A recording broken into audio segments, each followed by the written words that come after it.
ನಮಃ. ಹರಿ ಓಂ. ಎಲ್ಲರಿಗೂ ನಮಸ್ಕಾರ. ನಿಮ್ಗೆ ಈಗಾಗಲೇ ಗೊತ್ತಿರೋ ಹಾಗೆ ಗೀತಾಮೃತಂ ಅನ್ನುವಂತಹ ಒಂದು ತಂಡದಿಂದ ನಾವು ಭಗವದ್ಗೀತೆಯ ಒಂದು 18 ಅಧ್ಯಾಯದ ಅರ್ಥಪೂರ್ಣ ಕಕ್ಷಾವನ್ನ ಮುಗಿಸಿ ಈಗ ವಿಷ್ಣು ಸಹಸ್ರನಾಮದ ಶಂಕರ ಭಾಷ್ಯವನ್ನ ಪ್ರತಿ ಶನಿವಾರ 4ರಿಂದ 1.5 ಗಂಟೆಗಳ ಕಾಲ ನಾವು ನಡೆಸ್ತಾ ಬಂದಿದ್ದೀವಿ. ಅದಕ್ಕೆ ನಿಮ್ಮೆಲ್ಲರ ಒಂದು ಪ್ರೋತ್ಸಾಹ ಹಾಗೂ ಉತ್ತೇಜನ ನಮಗೆ ಮಾಡೋದಕ್ಕೆ ಇನ್ನೂ ಶಕ್ತಿ ಕೊಟ್ಟಿದೆ. ಅದರಿಂದ ನಾವು ಇದೆಲ್ಲ ಮಾಡೋದಕ್ಕೆ ಸಾಧ್ಯ ಆಗ್ತಾ ಇದೆ.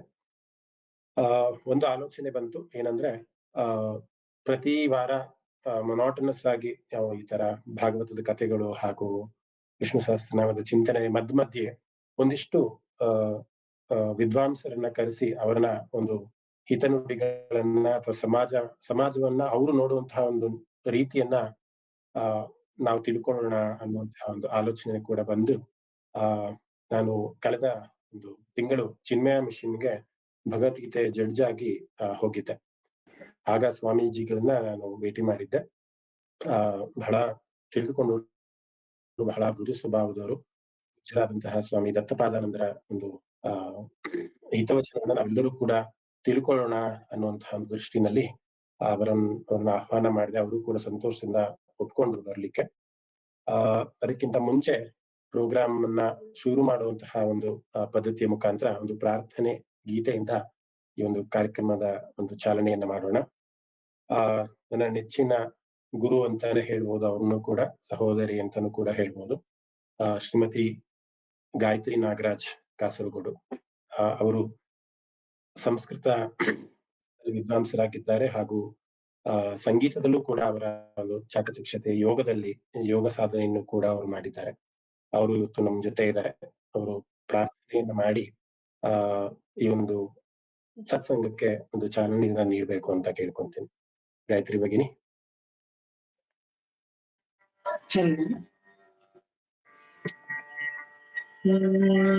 ಕೃಷ್ಣಾಯ ವಾಸುದೇವಾಯ ಕೃಷ್ಣಾಯ ವಾಸುದೇವಾಯ ಹರಯೇ ಪರಮಾತ್ಮನೇ ಪ್ರಣತ ಕ್ಲೇಶನಾಶಾಯ ಗೋವಿಂದಾಯ ನಮೋ ನಮಃ. ಸ್ಮರ ವಾರಂ ವಾರಂ ಸ್ಮರ ವಾರಂ ವಾರಂ ಮಾನಸ ಸ್ಮರ ವಾರಂ ವಾರಂ ಮಾನಸ ಸ್ಮರನಂದ ಕುಮಾರಂ ಸ್ಮರ ವಾರಂ ವಾರಂ ಗೋಪಕುಟೀರ ಪಯೋಘೃತ ಚೋರಂ ಗೋಪಕುಟೀರ ಪಯೋಘೃತ ಚೋರಂ ಗೋಕುಲ ವೃಂದಾವನ ಸಂಚಾರಂ ಗೋಕುಲ ವೃಂದಾವನ ಸಂಚಾರಂ ಸ್ಮರ ವಾರಂ ವಾರಂ ಮಾನಸ ಸ್ಮರನಂದ ಕುಮಾರಂ ಸ್ಮರ ವಾರಂ ವಾರಂ ವೇಣುರವಾಮೃತ ಪಾನ ಕಿಶೋರಂ ವೇಣುರವಾಮೃತ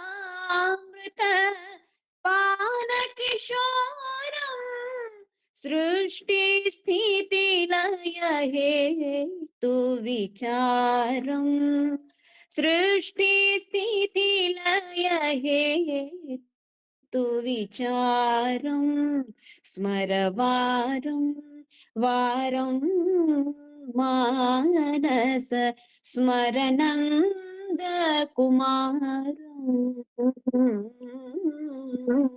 स्मर वारं वारं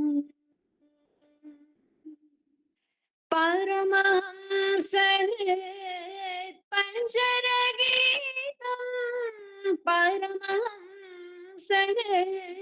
पञ्चरकीरं पडुतरधेनुकबकसंहारं पडुतरधेनुकबकसंहारं स्मर वारं वारं मानस स्मरनाद कुमारं स्मर वारं वारं मानस स्मरनाद कुमारं हरि ओಂ. ಧನ್ಯವಾದ ಭಗಿನಿ. ಸುಶ್ರಾವ್ಯವಾಗಿ ಈ ಒಂದು ಕಾರ್ಯಕ್ರಮಕ್ಕೆ ತಮ್ಮ ಗೀತೆಯಿಂದ, ಗಾನದಿಂದ ನೀವು ಅದನ್ನ ಊರ್ಜಿತಗೊಳಿಸಿದ್ದೀರಾ. ಅನಂತಾನಂತ ಧನ್ಯವಾದಗಳು ನಿಮ್ಗೆ. ಮಹೋದಯ, ಏನಾದ್ರು ಬಂದಿದ್ದೀರಾ ನೀವು? ಬಂದಿದ್ರೆ ಅನ್ಮ್ಯೂಟ್ ಮಾಡ್ಕೊಂಡು ನಮ್ಗೆ ಎಚ್ಚರಗೊಳಿಸಿ ನಿಮ್ಮ ಉಪಸ್ಥಿತಿ ಇದೆ ಅಂತ. ಇಲ್ಲ ಅಂತ ಅಂದ್ರೆ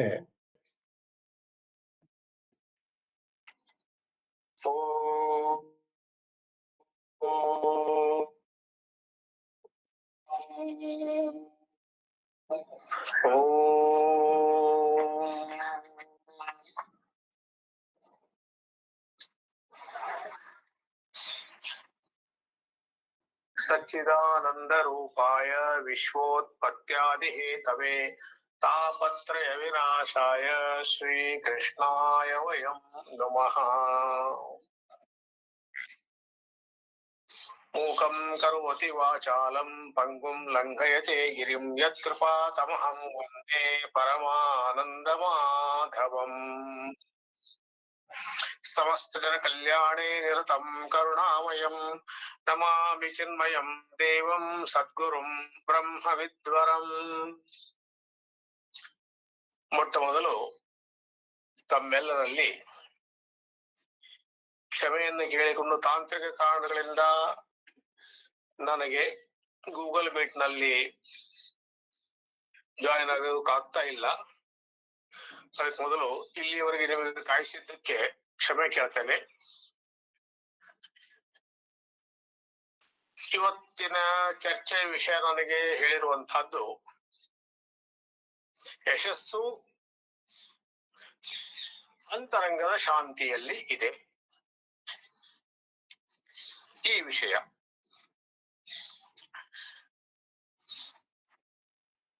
ಈ ಯಶಸ್ಸಿಗೆ ಸಂಬಂಧಪಟ್ಟಂತ ಒಂದು ಶ್ಲೋಕ ನಮಗೆ ಗೀತೆಯಲ್ಲಿ ಸಿಗ್ತದೆ. ಸುಖ ದುಃಖೇ ಸಮೇ ಕೃತ್ವ ಲಾಭ ಲಾಭೌ ಜಯ ಜಯೌ ತತೋ ಯುದ್ಧಾಯ ಯುಜ್ಯಸ್ವ ನೈವಂ ಪಾಪಮವಾಪ್ಸ್ಯಸಿ. ಇದು ಭಗವಂತನ ಆದೇಶ. ನಾವೆಲ್ಲ ಬಯಸ್ತೇವೆ ಯಶಸ್ಸನ್ನು ಕಾಣಬೇಕು ಅಂತ. ಅರ್ಥಾತ್ ನಾನು ಮುಟ್ಟಿದ್ದೆಲ್ಲ ಬಂಗಾರವಾಗಬೇಕು, ಎಲ್ಲೆಲ್ಲಿ ಕಾಲಿಡ್ತೇನೋ ಅಲ್ಲಿ ನನಗೆ ಯಶಸ್ಸೇ ಸಿಗಬೇಕು ಅನ್ನೋ ರೀತಿಯಲ್ಲಿ ನಾವೆಲ್ಲ ಬಯಸ್ತೇವೆ.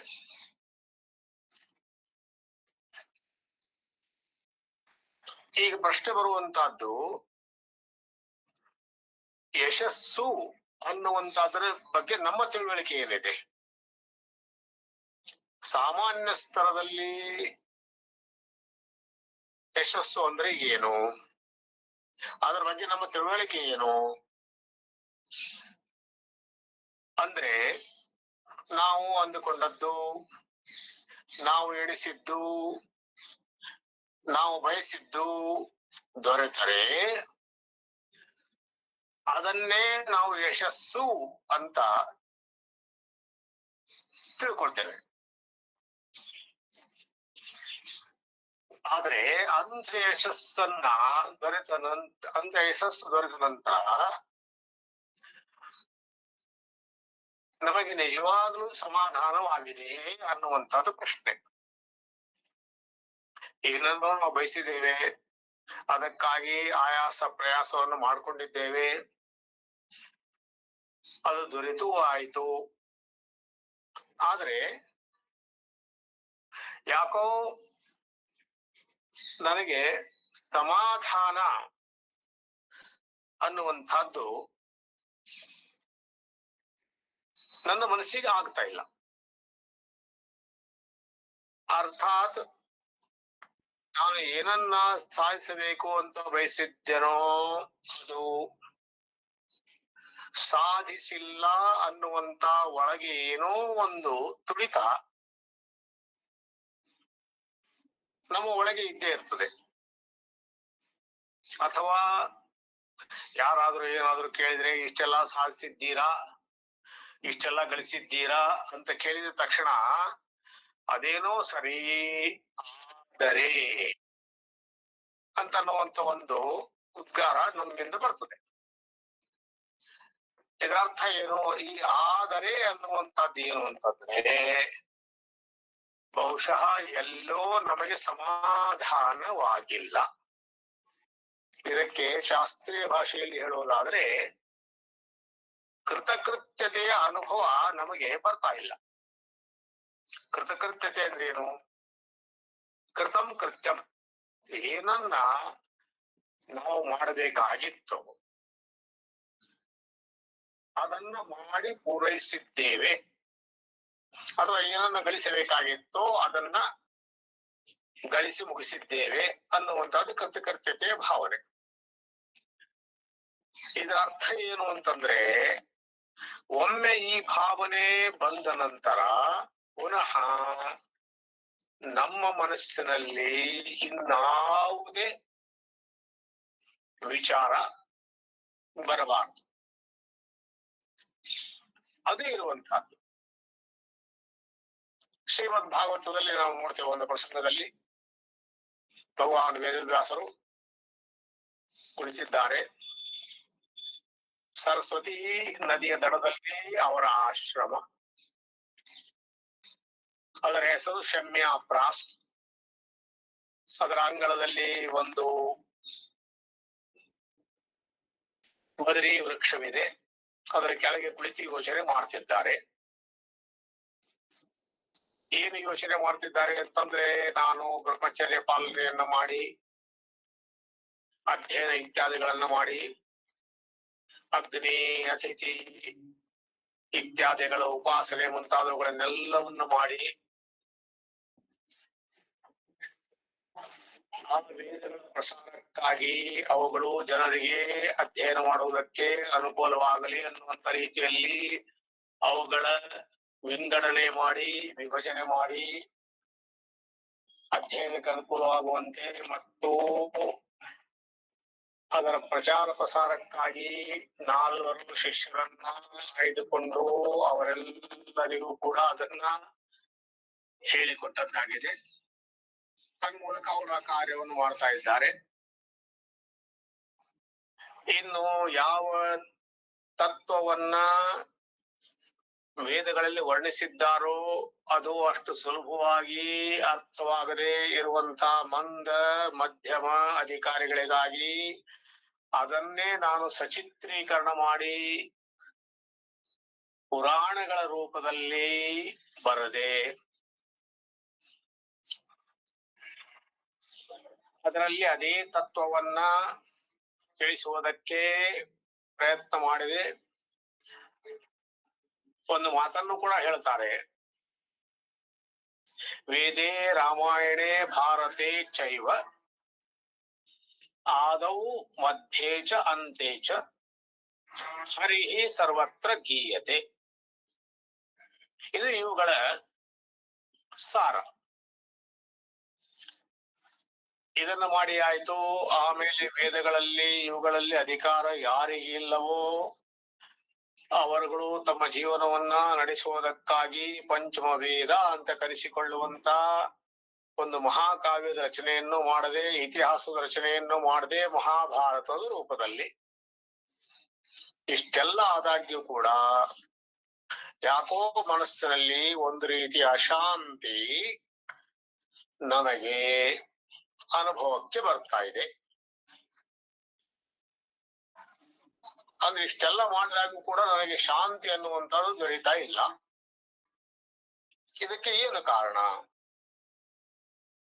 ಈ ರೀತಿ ಯೋಚನೆ ಮಾಡ್ತಾ ಇರುವಾಗ ಅವರಿಗೆ ಬರುವಂತ ಯೋಚನೆ, ಇಷ್ಟೆಲ್ಲ ಮಾಡಿದಾಗ್ಯೂ ಕೂಡ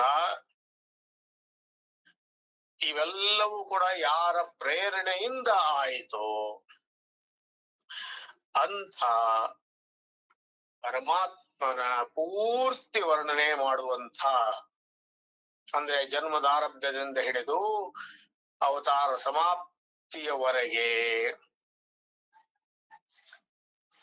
ಅವನು ನಡೆಸಿದಂತ ಚರಿತ್ರೆ ಲೀಲೆಗಳೆಲ್ಲ ಏನಿವೆ ಅದರ ವರ್ಣನೆಯನ್ನು ನಾನು ಪೂರ್ತಿಯಾಗಿ ಮಾಡಿಲ್ಲ.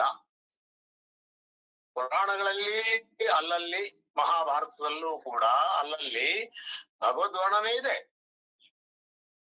ಭಗವತ್ ಚರಿತ್ರೆ ಇದೆ. ಆದ್ರೆ ಪೂರ್ತಿಯಾಗಿ ಅವನದೇ ಚರಿತ್ರೆಯ ವರ್ಣನೆಯನ್ನ ಮಾಡುವಂತ ಒಂದು ಗ್ರಂಥದ ರಚನೆಯನ್ನು ನಾನು ಮಾಡಿಲ್ಲವೇನೋ ಬಹುಶಃ.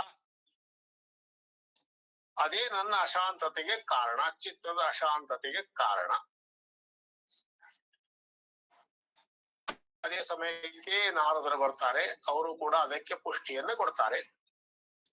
ಆಮೇಲೆ ಅವರು 18ನೇ ಪುರಾಣ ಅಂತ ಕರೆಸಿಕೊಳ್ಳುವಂತ ಶ್ರೀಮದ್ ಭಾಗವತ ಏನಿದೆಯೋ, ಯಾವುದರಲ್ಲಿ ಭಗವಂತನ ಗರ್ಭಾವಾಸದಿಂದ ಹಿಡಿದು ಗರ್ಭಸ್ತುತಿ ಶ್ರೀಮದ್ ಭಾಗವತದಲ್ಲಿ ಬರ್ತದೆ. ಭಗವಂತ ದೇವಕಿಯ ಗರ್ಭದಲ್ಲಿ ತನ್ನ ಅಂಶದಿಂದ ಪ್ರವೇಶ ಮಾಡಿದ ಅಂತ ಗೊತ್ತಾದ ತಕ್ಷಣ ಬ್ರಹ್ಮದೇವರು ಮತ್ತು ಶಂಕರರ ಮುಂದೆ ಮಾಡಿಕೊಂಡು ಎಲ್ಲ ದೇವತೆಗಳು ಕೂಡ ಅದೇ ಕಾರಾಗೃಹಕ್ಕೆ ಬರ್ತಾರೆ ಮತ್ತು ಬ್ರಹ್ಮದೇವರು ಸ್ತುತಿಯನ್ನು ಮಾಡ್ತಾರೆ. ಅದು ಗರ್ಭ ಸ್ತುತಿ ಅನ್ನುವಂತ ರೀತಿಯಲ್ಲಿ ಪ್ರಸಿದ್ಧವಾಗಿದೆ. ಸೊ ಅಲ್ಲಿಂದ ಹಿಡಿದು ಪೂರ್ತಿ ಸಂವರ್ಣ ಮಾಡುವವರೆಗೆ ವರ್ಣನೆಯನ್ನ ಮಾಡಿದ ನಂತರ ಅವರ ಮನಸ್ಸಿಗೆ ಕೃತಕೃತ್ಯತೆಯ ಶಾಂತತೆಯ ಅನುಭವ ಆಯಿತು ಅಂತ ಶ್ರೀಮದ್ ಭಾಗವತ ಹೇಳ್ತದೆ.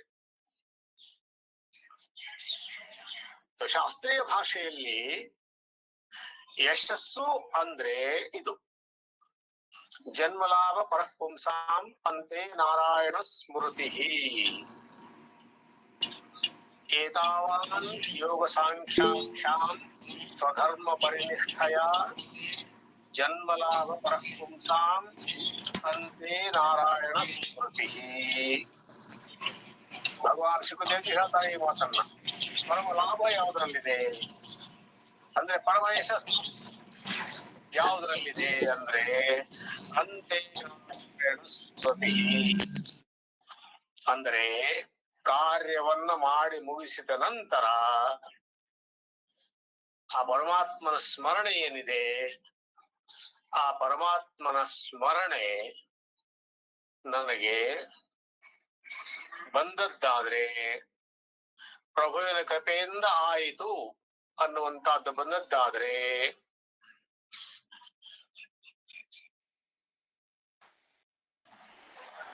ಅದೇ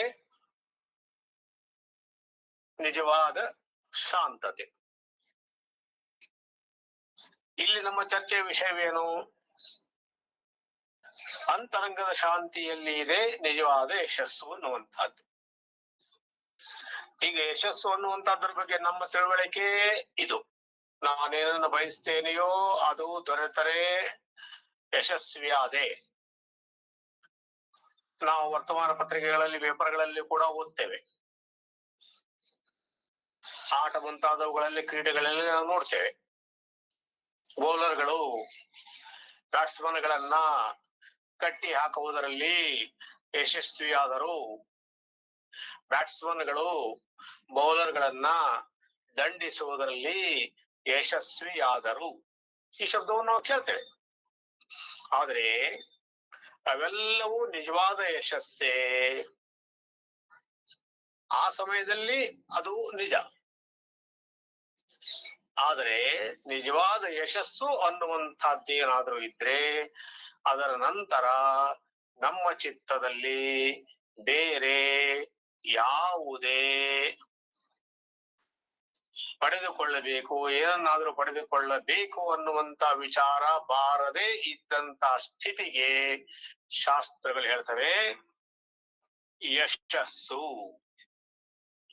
ಅದನ್ನೇ ಇಲ್ಲಿ ಕೊಟ್ಟಿದ್ದಾರೆ, ಶಾಂತಿಯಲ್ಲಿ ಇದೆ. ಅಂತರಂಗದ ಶಾಂತಿಯಲ್ಲಿ ಇದೆ.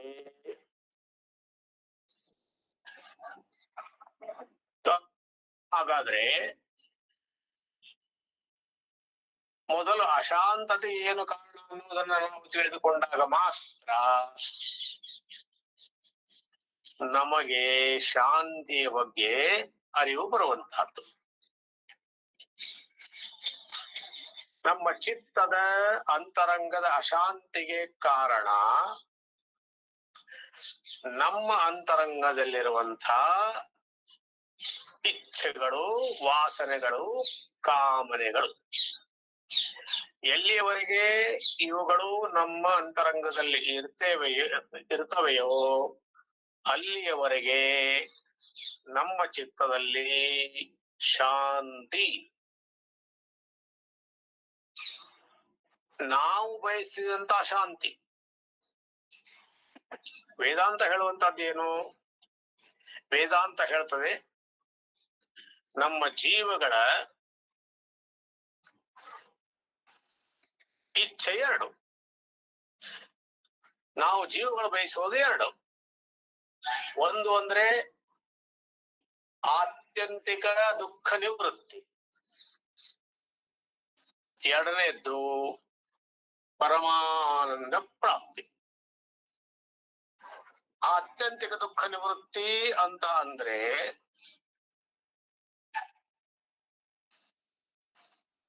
ಒಂದು ಬಾರಿ ಅಂತರಂಗದಿಂದ ಚಿತ್ತದಿಂದ ದುಃಖ ಹೊರಟು ಹೋದ ಮೇಲೆ ಅದು ಮತ್ತೆ ಮರಳಿ ಬರಬಾರದು. ಇದು ಆತ್ಯಂತಿಕ ದುಃಖ ನಿವೃತ್ತಿ. ಆ ರೀತಿ ಆದ ಅನುಭವ ನಮಗೆ ಇದೆಯೋ, ನಮಗೆ ಆಗಿದೆಯೋ, ಅದರ ಬಗ್ಗೆ ವಿಚಾರ ಮಾಡಿ. ಯಾವುದೇ ಆದ್ರೂ ಕೂಡ ದೊರೆತ ನಂತರ, ಏನೇ ದೊರೆತ ನಂತರ ಕೊನೆಗೆ ಇನ್ನೂ ಬೇಕು. ಜಿಮಿ ಪ್ರತಿಲಾಭ ಲೋಭ ಅಧಿಕಾಯಿ. ಇನ್ನೂ ಬೇಕು, ಮತ್ತಷ್ಟು ಬೇಕು ಅಂತ ಬಂದಾಗ ಅದು ಶಾಂತತೆಯ ಸ್ಥಿತಿಯೋ ಅಶಾಂತತೆಯ ಸ್ಥಿತಿಯೋ? ಅದು ಅಶಾಂತತೆಯ ಸ್ಥಿತಿಯೇ. ಯಾಕೆ ಅಂದ್ರೆ ಇನ್ನೂ ಬೇಕು ಮತ್ತೂ ಬೇಕು ಅಂತ ಬಂದಾಗ ಅದು ಅಶಾಂತಿಯ ಹೊರತು ಅದು ಶಾಂತಿ ಅನ್ನುವಂತಹದ್ದು ಅಲ್ಲವೇ ಅಲ್ಲ. ಚಿತ್ತದಲ್ಲಿ ಎಷ್ಟು ಕಾಮನೆಗಳು ಕಡಿಮೆಯೋ ಅಷ್ಟು ತರಂಗ ಅಥವಾ ಚಿತ್ತ ಶಾಂತತೆ ಕಡೆಗೆ ಹೋಗುವಂತಹದ್ದು. ವಾಸನಾ ಪ್ರೆಷರ್, ಕಾಮನೆಗಳ ಪ್ರೆಷರ್ ಏನಿದೆ ಅದು ನಮ್ಮ ಚಿತ್ತದಲ್ಲಿ ಎಷ್ಟು ಕಡಿಮೆ ಆಗುತ್ತದೆಯೋ ಅಷ್ಟು ಚಿತ್ತದಲ್ಲಿ ಶಾಂತಿ. ಇದನ್ನೇ ಚಿತ್ತಪ್ರಜ್ಞ ಲಕ್ಷಣದಲ್ಲಿ ಭಗವಂತ ಹೇಳಿದ್ದು, ಪ್ರಜಹಾತಿ ಯದಾ ಕಾಮಾನ್ ಸರ್ವಾನ್ ಪಾರ್ಥ ಮನೋಗತಾನ್. ಪ್ರಜಹಾತಿ ಯದಾ ಕಾಮಾನ್ ಸರ್ವಾನ್ ಪಾರ್ಥ ಮನೋಗತಾನ್. ಈ ಮನದಲ್ಲಿ ಇರುವಂತ ಕಾಮನೆಗಳನ್ನ ಒಬ್ಬನು ಸಂಪೂರ್ಣವಾಗಿ ತಾನೆಯೋ ಅಥವಾ ಯಾವಾಗ ಚಿತ್ತದಿಂದ ಅವು ಹೊರಟು ಹೋಗುತ್ತವೆಯೋ ಅದು ನಿಜವಾದ ಶಾಂತಿಯ ಸ್ಥಿತಿ. ಇನ್ನು ಬೇರೆ ಎಲ್ಲವೂ ಏನಿವೆ, ಬೇರೆ ಎಲ್ಲವೂ ಕೂಡ ಒಂದು ರೀತಿ ಅಪೂರ್ಣವೇ, ಟೆಂಪರವರಿ. ಆದ್ರೆ ನಮ್ಮ ಬಯಕೆ ಏನು? ನಮ್ಮ ಬಯಕೆ ದುಃಖ ಒಂದು ಬಾರಿ ಹೊರಟು ಹೋದ ನಂತರ ಮತ್ತೆ ಪುನಃ ಯಾವುದೇ ರೂಪದಲ್ಲಿ ಬರಬಾರದು. ಇನ್ನೊಂದು ಪರಮಾನಂದ ಪ್ರಾಪ್ತಿ. ಯಾವುದನ್ನು ನಾವು ಸುಖ ಅಂತ ಹೇಳ್ತೇವೆಯೋ ಆ ಸುಖ ಒಂದು ಬಾರಿ ದೊರೆತ ನಂತರ ನನ್ನಿಂದ ಅದು ಪುನಃ ಹೊರಟು ಹೋಗ ಒಂದು ಬರಬಾರದು ಯಾವುದೇ ಕಾರಣದಲ್ಲಿ. ಎರಡನೇದು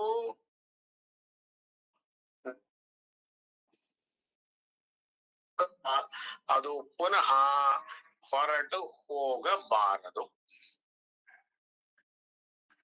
ಈ ರೀತಿಯಾದದ್ದಾದ್ರೆ ಅದು ನಿಜವಾದ ಶಾಂತಿಯ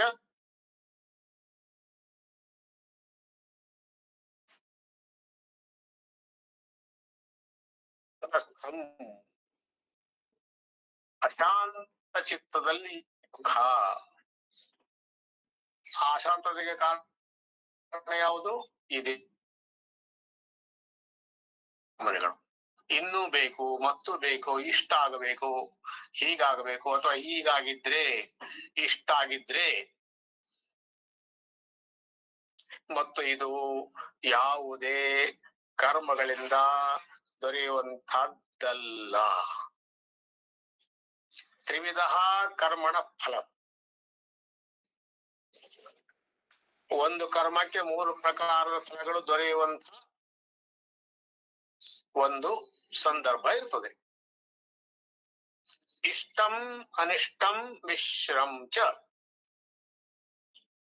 ಒಂದು ಕರ್ಮವನ್ನು ಮಾಡಿದ್ರೆ ಏನನ್ನೋ ಪಡೆಯಬೇಕು ಅಂತ, ಯಾವುದನ್ನೋ ಗಳಿಸಬೇಕು ಅಂತ. ಇಲ್ಲ, ಅದು ದೊರೆಯಬಹುದು. ಇಷ್ಟಂ. ಅನಿಷ್ಟಂ ದೊರೆಯದೆ ಇರಬಹುದು. ಅಥವಾ ಮಿಶ್ರಂ. ಮಿಶ್ರಂ ಅಂದ್ರೆ ಸ್ವಲ್ಪ ದೊರೆತ ಹಾಗೆ, ದೊರೆಯದೆ ಇರದ ಹಾಗೆ. ಇದಕ್ಕೆ ಇಂಗ್ಲಿಷ್ ನಲ್ಲಿ ಫ್ಲಕ್ಚುಯೇಟೆಡ್ ಫಾರ್ಚೂನ್ ಅಂತ ಹೇಳ್ತಾರೆ. ಅಂದ್ರೆ ವಿದ್ಯಾರ್ಥಿ ಇದ್ದಾನೆ, ಆ ವಿದ್ಯಾರ್ಥಿ ಪ್ರಯತ್ನ ಪಡ್ತಾನೆ, ರ್ಯಾಂಕ್ ಬರಬೇಕು ಅಂತ ಗಳಿಸ್ತಾನೆ, ಪ್ರಯತ್ನ ಮಾಡ್ತಾನೆ, ಟಾಪರ್ ಆಗಬೇಕು ಅಂತ ಬಯಸ್ತಾನೆ, ಇಷ್ಟು ಪರ್ಸೆಂಟೇಜ್ ಬರಬೇಕು ಅಂತ ಪ್ರಯತ್ನ ಮಾಡ್ತಾನೆ. ಅವನು ಪಡಿಬೇಕು ಅಂತ ಪ್ರಯತ್ನ ಮಾಡಿದ್ದ ಅಂತ ಅನ್ಕೊಳ್ಳೋಣ. 90 ಬಂತು, 91 ಬಂತು ಅಂತ ಅನ್ಕೊಳ್ಳಿ. ಅವಾಗ ಅವನ ಮನಸ್ಸಿನಲ್ಲಿ ಏನಾಗುವಂತದ್ದು? 90, 91 ಏನೋ ಬಂತು, ಆದರೆ ನಾನು 95 ಬಯಸಿದ್ದೆ, ಅದು ಬರಲಿಲ್ಲ. ಇದೇನು? ಇದು ಎಲ್ಲಿಯವರೆಗೆ ನಮ್ಮ ಚಿತ್ತದಲ್ಲಿ, ಅಂತರಂಗದಲ್ಲಿ ಇನ್ನೂ ಬೇಕು ಮತ್ತು ಬೇಕು ಅಂತ ಇರ್ತದೆಯೋ ಅಲ್ಲಿಯವರೆಗೆ ನಿಜವಾದ ಯಶಸ್ಸು ಅನ್ನುವಂತಹದ್ದು ನಮಗೆ ಮರುಮರೀಚಿಕೆ, ಮರುಭೂಮಿಯಲ್ಲಿ ನೀರು ಕಂಡ ಹಾಗೆ. ಅದಕ್ಕಾಗಿ ನಾವು ಹಾಗಾದ್ರೆ ಯಶಸ್ಸನ್ನು ಗಳಿಸುವಂತ ಮಾರ್ಗ ಎಲ್ಲಿದೆ? ನಮಗೆ ಯಾವುದ್ರಲ್ಲಿದೆ? ಅಂತರಂಗದ ಶಾಂತಿಯಲ್ಲಿದೆ. ಅಂತರಂಗ ಅನ್ನುವಂಥದ್ದು ಯಾವುದದು? ಯಾವುದಕ್ಕೆ ಅಂತಃಕರಣ ಅಂತಾರೆಯೋ ಅದೇ ಅಂತರಂಗ. ಅಥವಾ ಅಂತರಂಗ ಅಂತ ಅಂದ್ರೆ, ರಂಗ ಅಂದ್ರೆ ಬಣ್ಣ, ವರ್ಣ, ಒಳಗಿನ ವರ್ಣ. ಅದನ್ನೇ ಬೇಕಾದ್ರೆ ಸ್ವಭಾವ ಅಂತ ಹೇಳಿ, ಅದು ಸ್ವಭಾವವೇ. ಅದನ್ನೇ ಭಗವಂತ ಚಾತುರ್ವರ್ಣ್ಯಂ ಅನ್ನುವಂತ ರೀತಿಯಲ್ಲಿ ವರ್ಣಿಸಿತ್ತು. ಅದು ವರ್ಣ. ಇವು ಮೂರು ಈ ರಂಗಗಳು ಯಾವ್ಯಾವುದು? ಒಂದು ಸಾತ್ವಿಕ ಅಂತಃಕರಣ, ಇನ್ನೊಂದು ರಾಜಸಿಕ ಅಂತಃಕರಣ, ಮತ್ತೊಂದು ತಾಮಸಿಕ ಅಂತಃಕರಣ.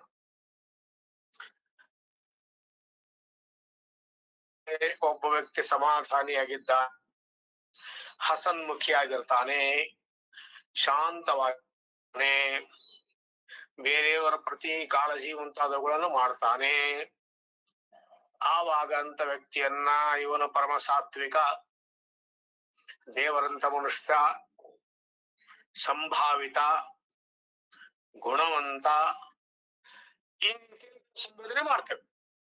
ಇದು ಸಾತ್ವಿಕ ಅಂತಃಕರಣದ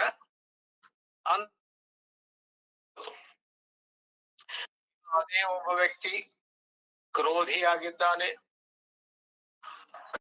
ಕಾಮಿಯಾಗಿದ್ದಾನೆ,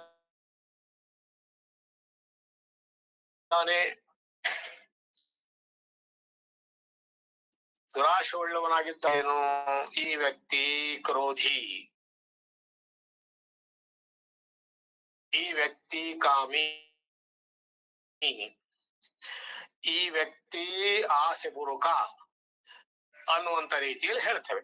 ಅದು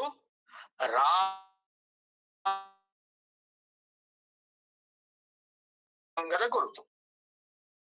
ಇನ್ನು ತಾಮಸಿಕ ಅಂದ್ರೆ ಅಲ್ಲಿ ಪ್ರಮಾದ, ಆಲಸ್ಯ, ನಿದ್ರ. ಪ್ರಮಾದಿಯಾಗಿದ್ದಾನೆ,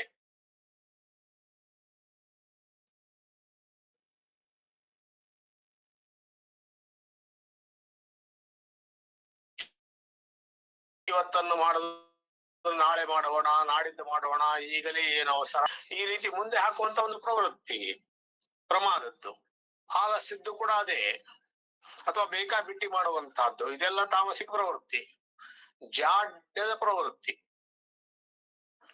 ಅಂತಃಕರಣ ಅಂತ ತಗೊಂಡ್ರೆ ಅನ್ನುವಂತ ಮಾತನ್ನ ನಾವು ವೇದಾಂತದಲ್ಲಿ ಅಂತಃಕರಣ ಇರುವುದು ಒಂದೇ, ನೆನಪಿರಲಿ, ಅಂತಃಕರಣ ಒಂದೇ, ನಾಲ್ಕು ಇಲ್ಲ. ಆದ್ರೆ ಅವುಗಳ ಕಾರ್ಯ ಏನಿದೆ, ಫಂಕ್ಷನಿಂಗ್, ಅದರ ಮೇಲೆ ಬೇರೆ ಹೆಸರುಗಳನ್ನು ಶಾಸ್ತ್ರಗಳು ಕೊಡ್ತವೆ. ಮನಸ್ಸು, ಬುದ್ಧಿ, ಚಿತ್ತ ಮತ್ತು ಅಹಂಕಾರ. ಮನಸ್ಸು ಅನ್ನುವಂಥದ್ದೇನು? ಯಾವಾಗ ಚಿತ್ತದಲ್ಲಿ ಎರಡು ವಿಚಾರಗಳು ಬರ್ತವೆಯೋ, ಸಂಕಲ್ಪ ವಿಕಲ್ಪಾತ್ಮಕ ಮನಃ. ಈಗ ನಾವೆಲ್ಲ ಕ್ಲಾಸಿಗೆ ಬರಬೇಕು ಅಂತ ಹೊರಟಿದ್ದೇವೆ, ಕ್ಲಾಸಿಗೆ ಬಂದಾಗಿದೆ. ಬಂದಾದ ತಕ್ಷಣ ಒಂದು ವೇಳೆ ಮನಸ್ಸಿನಲ್ಲಿ ವಿಚಾರ ಬಂದ್ರೆ, ಹೊರಟಾಗ ಸರಿಯಾಗಿ ಬೀಗ ಹಾಕಿದನೋ ಇಲ್ಲವೋ,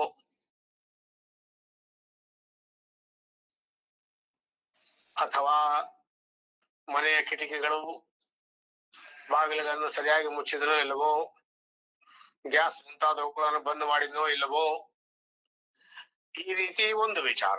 ಇನ್ನೊಂದು ವಿಚಾರ, ಅವನ್ನೆಲ್ಲ ಮಾಡಿದ್ದೇನೆ, ಎಲ್ಲ ಕಿಟಕಿಗಳನ್ನು ಹಾಕಿದ್ದೇನೆ, ಬಾಗಿಲುಗಳನ್ನು ಮುಚ್ಚಿದ್ದೇನೆ, ಗ್ಯಾಸ್ ಅನ್ನು ಕೂಡ ಬಂದ್ ಮಾಡಿದ್ದೇನೆ, ಬೀಗವನ್ನು ಸರಿಯಾಗಿ ಹಾಕಿದ್ದೇನೆ.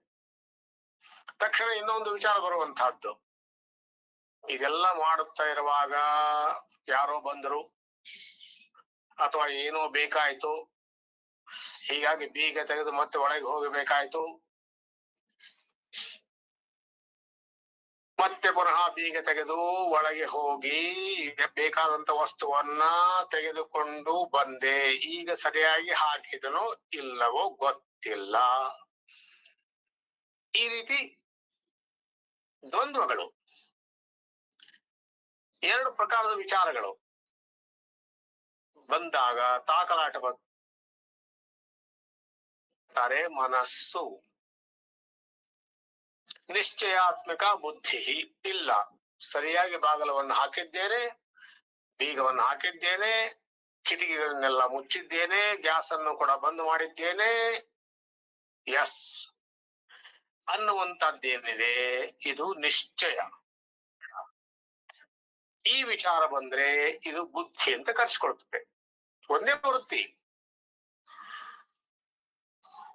ಮೂರನೇದ್ದು ಚಿತ್ತ, ಸ್ಮರಣಾತ್ಮಕ ವೃತ್ತಿ ಚಿತ್ತಂ.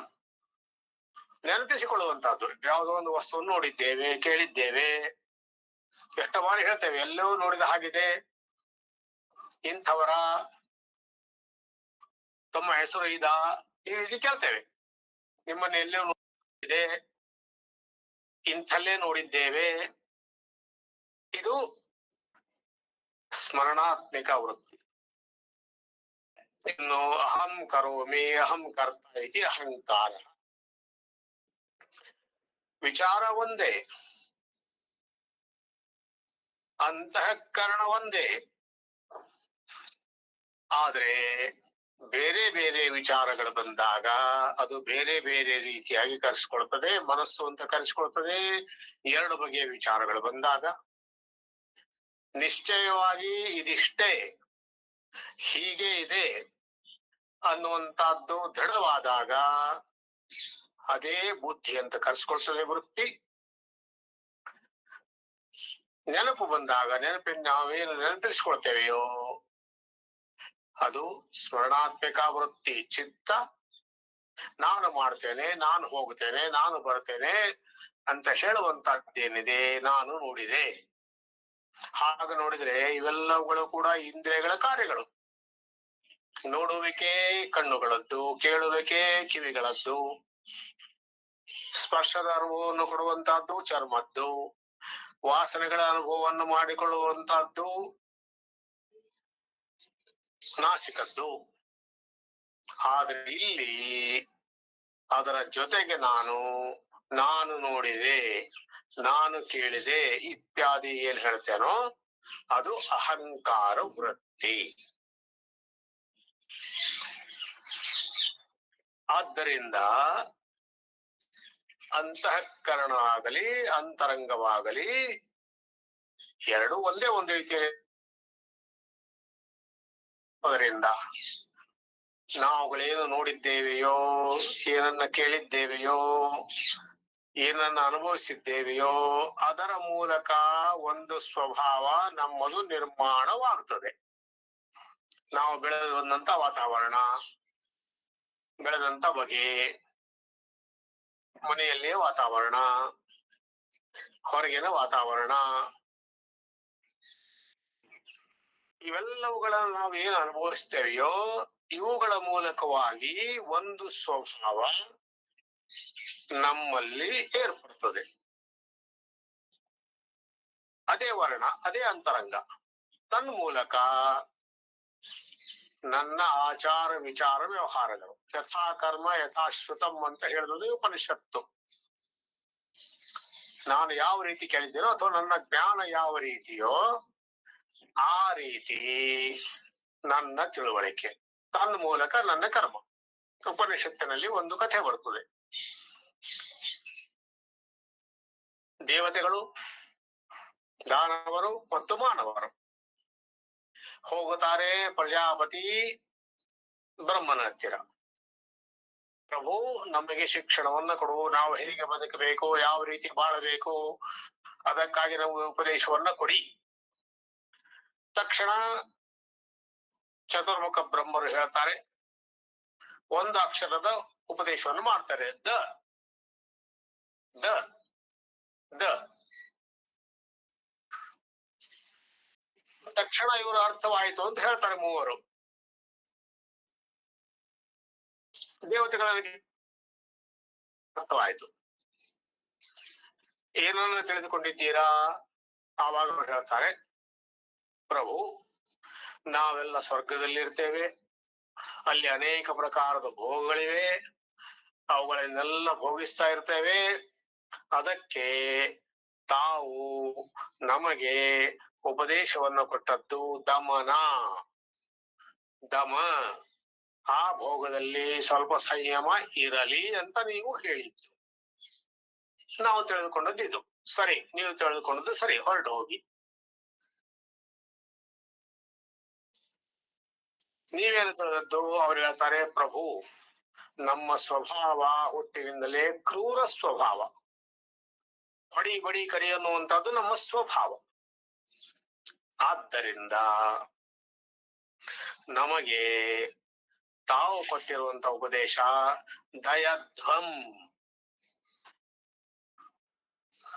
ದಯೆ ಇರಲಿ ಅಂತಃಕರಣದಲ್ಲಿ, ಜೀವಿಗಳಿಗೆ ಹಿಂಸೆಯನ್ನ ಮಾಡಬೇಡಿ, ಕ್ರೂರತನವನ್ನು ಕಡಿಮೆ ಮಾಡಿ, ದಯಧ್ವಂ, ಬೇರೆ ಜೀವಿಗಳ ಮೇಲೆ ಸ್ವಲ್ಪ ಕರುಣೆ ತೋರಿ, ದಯೆ ತೋರಿ ಅಂತ ನೀವು ಹೇಳಿದ್ದು, ನಾವು ತಿಳಿದದ್ದು. ನೀವು ಸರಿಯಾಗಿ ತಿಳಿದುಕೊಂಡಿದ್ದೀರಾ. ಅದರ ನಂತರ ಮಾನವರ ಸರದಿ. ಮಾನವರು ನೀವೇನು ತಿಳಿದದ್ದು? ಮಾನವ ಹೇಳ್ತಾನೆ, ಪ್ರಭು ನೀವು ನಮಗೆ ಹೇಳಿದ್ದೇನು ಅಂದ್ರೆ ದಾನಂ, ನಮ್ಮ ಬುದ್ಧಿ ಸಂಗ್ರಹ ಮಾಡಿಡುವಂತ ಬುದ್ಧಿ.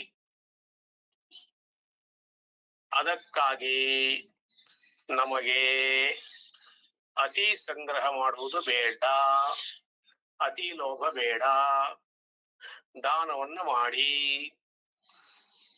ಯಾರಿಗೆ ಹತ್ರ ಇಲ್ಲವೋ ಅವರಿಗೆ ಕೊಡಿ, ಯಾರಿಗೆ ಅವಶ್ಯಕತೆ ಇದೆಯೋ ಅವರಿಗೆ ಕೊಡಿ, ನೀವೇ ಸಂಗ್ರಹ ಮಾಡಿ ಇಟ್ಟುಕೊಳ್ಳಬೇಡಿ. ಈ ರೀತಿ ನೀವು ನಮಗೆ ಉಪದೇಶವನ್ನು ಮಾಡಿದ್ದೀರಾ.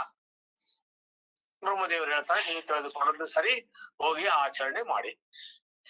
ಯಥಾ ಕರ್ಮ ಯಥಾ ಶ್ರುತಂ. ಹಾಗಾದ್ರೆ ನಮ್ಮ ಯಶಸ್ಸು ಅನ್ನುವಂತಹದ್ದು ಯಾವುದರ ಮೇಲೆ ನಿರ್ಧಾರವಾಗಿದೆ ಅಂದ್ರೆ, ನಾವು ಏನನ್ನ ತಿಳಿದುಕೊಂಡಿದ್ದೇವೆಯೋ, ಯಾವ ರೀತಿ ತಿಳಿದುಕೊಂಡಿದ್ದೇವೆಯೋ, ಸರಿಯೋ ತಪ್ಪೋ, ಅದರ ಪ್ರಕಾರ ನಮ್ಮ ಆಚರಣೆ ತನ್ಮೂಲಕ ಅದು ಯಶಸ್ಸು. ಅಸುರರು ಅಂತ ತೆಗೆದುಕೊಂಡ್ರೆ ಅವರದ್ದೇನು? ಅವರದ್ದು ಬೇರೆಯವ್ರಿಗೆ ಹಿಂಸೆಯನ್ನು ಕೊಟ್ಟಾಗ, ಇನ್ನೊಬ್ಬರನ್ನ ಕಷ್ಟಪಡಿಸಿ ನಾನು ಸುಖಿಯಾಗಿರಬೇಕು ಅನ್ನುವಂಥದ್ದು ಆಸುರಿ ಪ್ರವೃತ್ತಿ. ಹಾಗೆ ಮಾಡಿದಾಗ ಸಂತೋಷ, ಹಾಗೆ ಮಾಡಿದಾಗ ಅವರಿಗೆ ಸಂತೋಷ. ಇದು ಅಸುರ ಪ್ರವೃತ್ತಿ. ಇಲ್ಲಿ ನಮ್ಮ ಅಂತರಂಗದ ಸ್ವಭಾವದ ಪ್ರಕಾರ ಪ್ರಕೃತಿ, ವಿಕೃತಿ ಮತ್ತು ಸಂಸ್ಕೃತಿ. ನನಗೆ, ನಿನ್ನದು ನಿನಗೆ, ಇದು ಪ್ರಕೃತಿ, ಇದು ಸಹಜ. ವಿಕೃತಿ ಅಂದ್ರೆ ನನ್ನದು ನನಗೆ, ನಿನ್ನದೂ ಕೂಡ ನನಗೆ, ನಿನ್ನದೂ ಕೂಡ ನನ್ನದೇ, ಇದು ವಿಕೃತಿ. ಆದ್ರೆ ಸಂಸ್ಕೃತಿ ಅಂದರೆ ನಿನ್ನದು ನಿನ್ನದೇ, ನನ್ನದೂ ಕೂಡ ನಿನ್ನದೇ. ಇದನ್ನೇ ನಮ್ಮ ಋಷಿಮುನಿಗಳು ನಮಗೆ ಉಪದೇಶ ಮಾಡಿದ್ದು. ಅದನ್ನೇ ಲಿವ್ ಅಂಡ್ ಲೆಟ್ ಲಿವ್ ಅಂತ ಹೇಳಿರೋದು. ಬದುಕು, ಬೇರೆಯವರನ್ನ ಬದುಕಲು ಬಿಡು, ಇದು ಸಂಸ್ಕೃತಿ. ಇದರ ಪಾಲನೆಯನ್ನ ಮಾಡಿದಾಗ ಅಂತರಂಗದಲ್ಲಿ ಶಾಂತಿ, ಅದು ಯಶಸ್ಸಿಗೆ ದಾರಿ. ಯಾವ ರೀತಿ ನಮ್ಮ ವರ್ತನೆಯೋ ಆ ರೀತಿ ನಮಗೆ ದೊರೆಯುವಂತಹದ್ದು. ಆದ್ದರಿಂದ ಒಂದು ವೇಳೆ ನಮಗೆ ಯಶಸ್ಸು ಸಿಗಬೇಕು ಅಂದ್ರೆ ಅದು ಅಂತರಂಗದಲ್ಲಿಯೇ ಇದೆ. ಯಶಸ್ಸು ಅಂದ್ರೆ ಒಂದು ರೀತಿಯಲ್ಲಿ ಶಾಂತಿ, ಬೇರೆ ಏನೂ ಅಲ್ಲ. ಗ್ರಹಿಕೆ ಆದ ಮೇಲೆ ಏನು ಶಾಂತಿ ಉಂಟಾಗುತ್ತದೆಯೋ, ಸುಖದ ಅನುಭವ ಉಂಟಾಗುತ್ತದೆಯೋ ಅದು. ಲೌಕಿಕದಲ್ಲಿ ಇದು ಸಾಧ್ಯವಿಲ್ಲ. ಲೌಕಿಕದಲ್ಲಿ ಎಷ್ಟೇ ಅದಕ್ಕೆ ಒಂದು ಪರಿಮಿತಿ, ಲಿಮಿಟ್ ಅನ್ನುವಂಥದ್ದು ಇಲ್ಲವೇ ಇಲ್ಲ. ಅದು ಸಿಗುವುದೇ ಇಲ್ಲ. ಅದು ಸಿಗಬೇಕಾದ್ರೆ ಅದಕ್ಕೆ ಬೇಕು ಸತ್ಸಂಗ. ಎಲ್ಲ ಬಸೇ ನಿಜ ಕರ್ಮೋಪಾತ್ತಂ ಅಂತ ಹೇಳಿದರು. ಮೂಢ ಜಹೀಹಿ ಧನಾಗಮ ತೃಷ್ಣಾಂ ಕುರು ಸದ್ಬುದ್ಧಿಂ ಮನಸಿ ವಿತೃಷ್ಣಾಂ ಎಲ್ಲ ಬಸೇ ನಿಜ ಕರ್ಮೋಪಾತ್ತಂ ವಿತ್ತಂ ತೇನ ವಿನೋದಯ ಚಿತ್ತಂ. ಅಂದ್ರೆ ಶಾಂತಿ ಎನ್ನುವಂಥದ್ದು ಏನು ಅಂತಂದ್ರೆ ಸಮಾಧಾನ. ಸಮಾಧಾನ ಅಂದ್ರೆ ಏನು? ಸಮ್ಯಕ್ ಆಧಾನಧಿ. ಇಷ್ಟು ನನಗೆ ಸಾಕು. ಈ ಸಾಕು ಅನ್ನುವಂತ ವೃತ್ತಿ ಏನಿದೆ ಅದು ಒಂದು ವೇಳೆ ಅಂತಃಕರಣದಲ್ಲಿ ಬಂದದ್ದಾದ್ರೆ ಅದು ನಿಜವಾದ ಯಶಸ್ಸು. ಶಾಂತಿಯಲ್ಲಿದೆ, ಅಂತರಂಗದ ಶಾಂತಿಯಲ್ಲಿದೆ. ನಾವು ಅನುಭವಿಸೋದು ಅಂತರಂಗದಲ್ಲಿಗೆ. ಪ್ರಾರಂಭದಲ್ಲಿ ನಾನು ಭಗವಂತ ಇದರ ಸೂತ್ರವನ್ನು ಹೇಳಿದೆ. ಸುಖ ದುಃಖೇ ಸಮೀಕೃತ್ವ ಲಾಭ ಲಾಭೋ ಜಯ ಜಯವು ತಥೋ ಯುದ್ಧ ಯುಜಸ್ವ ನೈವಂ ಪಾಪಂ ಅವಾಪ್ಸಸಿ. ಅಲ್ಲಿ ಪಾಪಂ ಅವಾಪ್ಸಸಿ ಅಂತ ಏನ್ ಹೇಳಿದ್ದಾನೆ ಅದು ಪಾಪ ಅಂದ್ರೆ ನಮ್ಮ ಪೂಜ್ಯ ಗುರುದೇವರು ಹೇಳ್ತಾ ಇದ್ರು, sin is not in action, it is in the reaction. ಅಂತದ್ದು ಒಂದು ನಿರ್ದಿಷ್ಟವಾದಂತ ಕಾರ್ಯವಲ್ಲ. ಪಾಪ ಅನ್ನುವಂಥದ್ದು ಏನು ಅಂದ್ರೆ ಪೂಜ್ಯ ಗುರುದೇವರು ಹೇಳುವಂತಹದ್ದು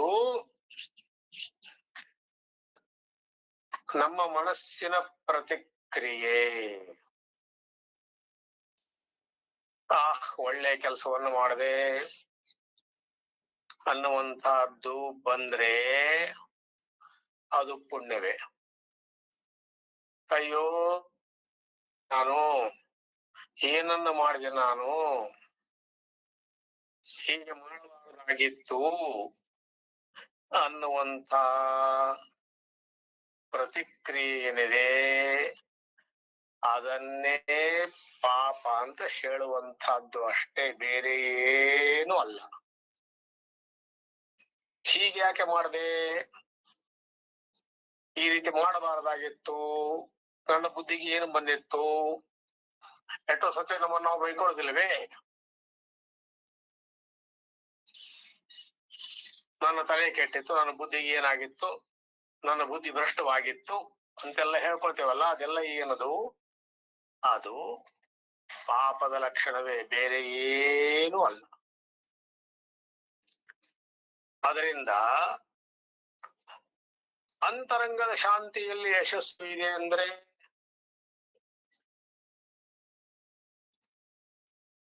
ಯಾವ ಅಂತರಂಗದಲ್ಲಿ ಸಮಾಧಾನವಿದೆಯೋ ಅದೇ ಯಶಸ್ಸು, ಬೇರೆ ಏನು ಇಲ್ಲ. ಲೌಕಿಕವಾಗಿ ಇದನ್ನು ಗಳಿಸ್ತೇವೆ, ಮಾಡ್ತೇವೆ, ಅದೆಲ್ಲವೂ ಕೂಡ ಏನು ಅಂದ್ರೆ ಒಂದು ದಿವಸ ಅದು ನಮ್ಮನ್ನು ಬಿಟ್ಟು ಹೋಗುವಂತಹದ್ದೇ, ಅದು ನಮ್ಮಲ್ಲಿ ಉಳಿಯೋದಿಲ್ಲ. ಯಾರೆಲ್ಲ ಮಹಾಪುರುಷರು ಆಗಿ ಹೋದ್ರೋ ಅವರು ಹೋದ್ಮೇಲೆ ಉಳಿದಿದ್ದೇನಿದೆ? ಅವರು ಮಾಡಿದಂತ ಕಾರ್ಯಗಳು, ಅವರು ನಡೆಸಿದಂತ ಕಾರ್ಯಗಳು, ಅವರು ನಡೆದಂತ ದಾರಿ, ಅದೇ ಕೊನೆಯವರೆಗೆ ಉಳಿಯುವಂತಹದ್ದು. ಅದನ್ನೇ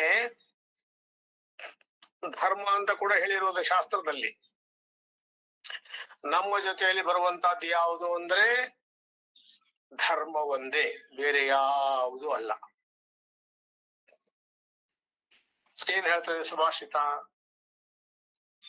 ಸುಭಾಷಿತ ಹೇಳ್ತದೆ, ಪತ್ನಿ ಅನ್ನುವಂಥವಳು ಬಾಗಿಲವರೆಗೆ, ಮಗ ಅನ್ನುವಂಥವನು ಚಿತೆಯವರೆಗೆ.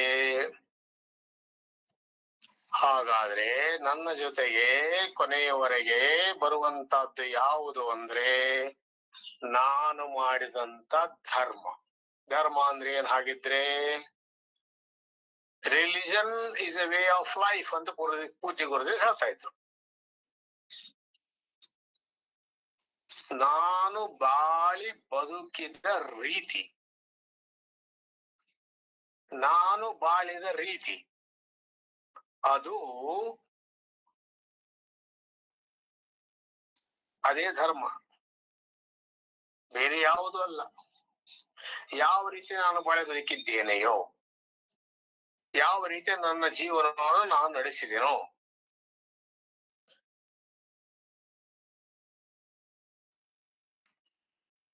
ಅದನ್ನ ಹೇಳಿಕೊಡುವಂತದ್ದೇ ಧರ್ಮ, ಬೇರೆ ಏನು ಅಲ್ಲ. ಅದನ್ನೇ ಶಾಸ್ತ್ರ ಅಂತ ಕೂಡ ಹೇಳುವಂತಹದ್ದು. ಶಾಸನಾತ್ ಶಾಸ್ತ್ರ, ಶಂಸನಾತ್ ಶಾಸ್ತ್ರ. ಶಂಸನಾತ್ ಅಂದ್ರೆ ಪ್ರಶಂಸನಾತ್, ಅದು ಪ್ರಶಂಸೆಯನ್ನ ಮಾಡ್ತದೆ. ಹೀಗೆ ಮಾಡಿದ್ರೆ ನಿನಗೆ ಹಿತ, ಈ ರೀತಿ ಮಾಡೋದು ನಿನಗೆ ಒಳ್ಳೆಯದು, ಈ ರೀತಿ ಪ್ರಶಂಸೆಯನ್ನು ಮಾಡ್ತದೆ. ಮತ್ತು ಈ ರೀತಿ ಯಾರೆಲ್ಲ ಮಾಡಿದಾರೋ ಅವರೆಲ್ಲರಿಗೂ ಕೂಡ ಒಳ್ಳೆಯದಾಗಿದೆ, ಅವರೆಲ್ಲರೂ ಕೂಡ ಅಮರರಾಗಿದ್ದಾರೆ. ಯಾವುದರ ಮೂಲಕ? ತಾವು ಮಾಡಿದ ಕರ್ಮಗಳ ಮೂಲಕ ಅವರು ಅಮರರಾಗಿದ್ದಾರೆ. ಯಾರೆಲ್ಲ ಮಹಾಪುರುಷರು ಅಂತ ಅನ್ನಿಸಿಕೊಂಡಿದ್ದಾರೋ ಅವರೆಲ್ಲರೂ ಕೂಡ ಅಮರರಾಗಿದ್ದು ಶರೀರದಿಂದ ಅಲ್ಲ. ಯಾರು ಶರೀರದಿಂದ ಉಳಿಯಲಿಲ್ಲ, ಯಾಕಂದ್ರೆ ಶರೀರದ ಸ್ವಭಾವವೇ ಮರ್ತ್ಯ ಸ್ವಭಾವ. ಅದು ಒಂದು ದಿವಸ ನಾನು ಎಷ್ಟೇ ಪ್ರಯತ್ನ ಮಾಡಿದರೂ ಕೂಡ ಒಂದಿಲ್ಲ ಒಂದು ದಿವಸ ಬಿದ್ದು ಹೋಗುವಂತಹದ್ದೇ. ಆದ್ರೆ ಮಾಡಿದಂತ ಕರ್ಮ ಏನಿದೆ, ಅದು ಬಾಳಿದಂತ ಧರ್ಮ ಏನಿದೆ, ಧರ್ಮ ಅಂದ್ರೆ ಕರ್ಮವೇ, ಬೇರೆ ಏನಲ್ಲ. ಧರ್ಮತೆ ವಿರತಿ ರಾಮಾಯಣ ಹೇಳ್ತದೆ, ಯೋಗತೆ ಜ್ಞಾನ. ಧರ್ಮತೆ ವಿರತಿ ಅಂದ್ರೆ ಧರ್ಮ ಅಂದ್ರೆ ಕರ್ಮವೇ. ಅಲ್ಲಿ ಆ ಕರ್ಮ ಏನಿದೆ ಅದೇ ಧರ್ಮ, ಕರ್ತವ್ಯ ಕರ್ಮ ಅದೇ. ವೇದೋ ಹಿ ವೇದೋಕ್ತೋ ಧರ್ಮ ಪ್ರವೃತ್ತಿ ಲಕ್ಷಣಶ್ಚ ನಿವೃತ್ತಿ ಲಕ್ಷಣಶ್ಚ. ಎರಡು ಪ್ರಕಾರದ ಧರ್ಮಗಳನ್ನ ವೇದಗಳು ಹೇಳ್ತವೆ. ಒಂದು ಪ್ರವೃತ್ತಿ ಲಕ್ಷಣ, ಇನ್ನೊಂದು ನಿವೃತ್ತಿ ಲಕ್ಷಣ ಅಂತ. ಪ್ರವೃತ್ತಿ ಲಕ್ಷಣ ಯಾವುದು? ಅಭ್ಯುದಯ ನಿಶ್ರೇಯಸಂ. ಪ್ರವೃತ್ತಿ ಲಕ್ಷಣ ಅಂದ್ರೆ ಅಭ್ಯುದಯ. ಅಭ್ಯುದಯ ಅಂತಂದ್ರೆ ಭೌತಿಕ ಪ್ರಗತಿ. ಯಾವುದನ್ನು ನಾವು ಲೌಕಿಕದಲ್ಲಿ ಭೌತಿಕದಲ್ಲಿ ಯಶಸ್ಸು ಅಂತ ಅನ್ಕೊಳ್ತೇವೆಯೋ ಅದು. ನಿಶ್ರೇಯಸ ಅಂದ್ರೆ ಮೋಕ್ಷ.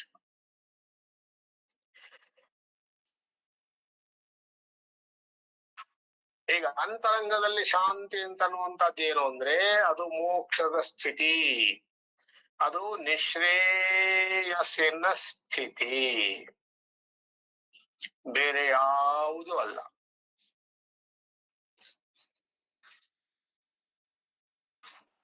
ಇದು ತಿಳಿಸ್ಬೇಕು ಅಂತಂದ್ರೆ, ಇದು ತಿಳಿಯಬೇಕು ಅಂದ್ರೆ ನಾವು ಶಾಸ್ತ್ರಗಳ ಮೊರೆ ಹೋಗಬೇಕಾಗಿ ಬರ್ತದೆ. ಯಾವುದೇ ಇರಬಹುದು, ನಮ್ಮ ಎಲ್ಲ ಗ್ರಂಥಗಳು ಕೂಡ ಉಪದೇಶ ಮಾಡುವುದು ಇದನ್ನೇ.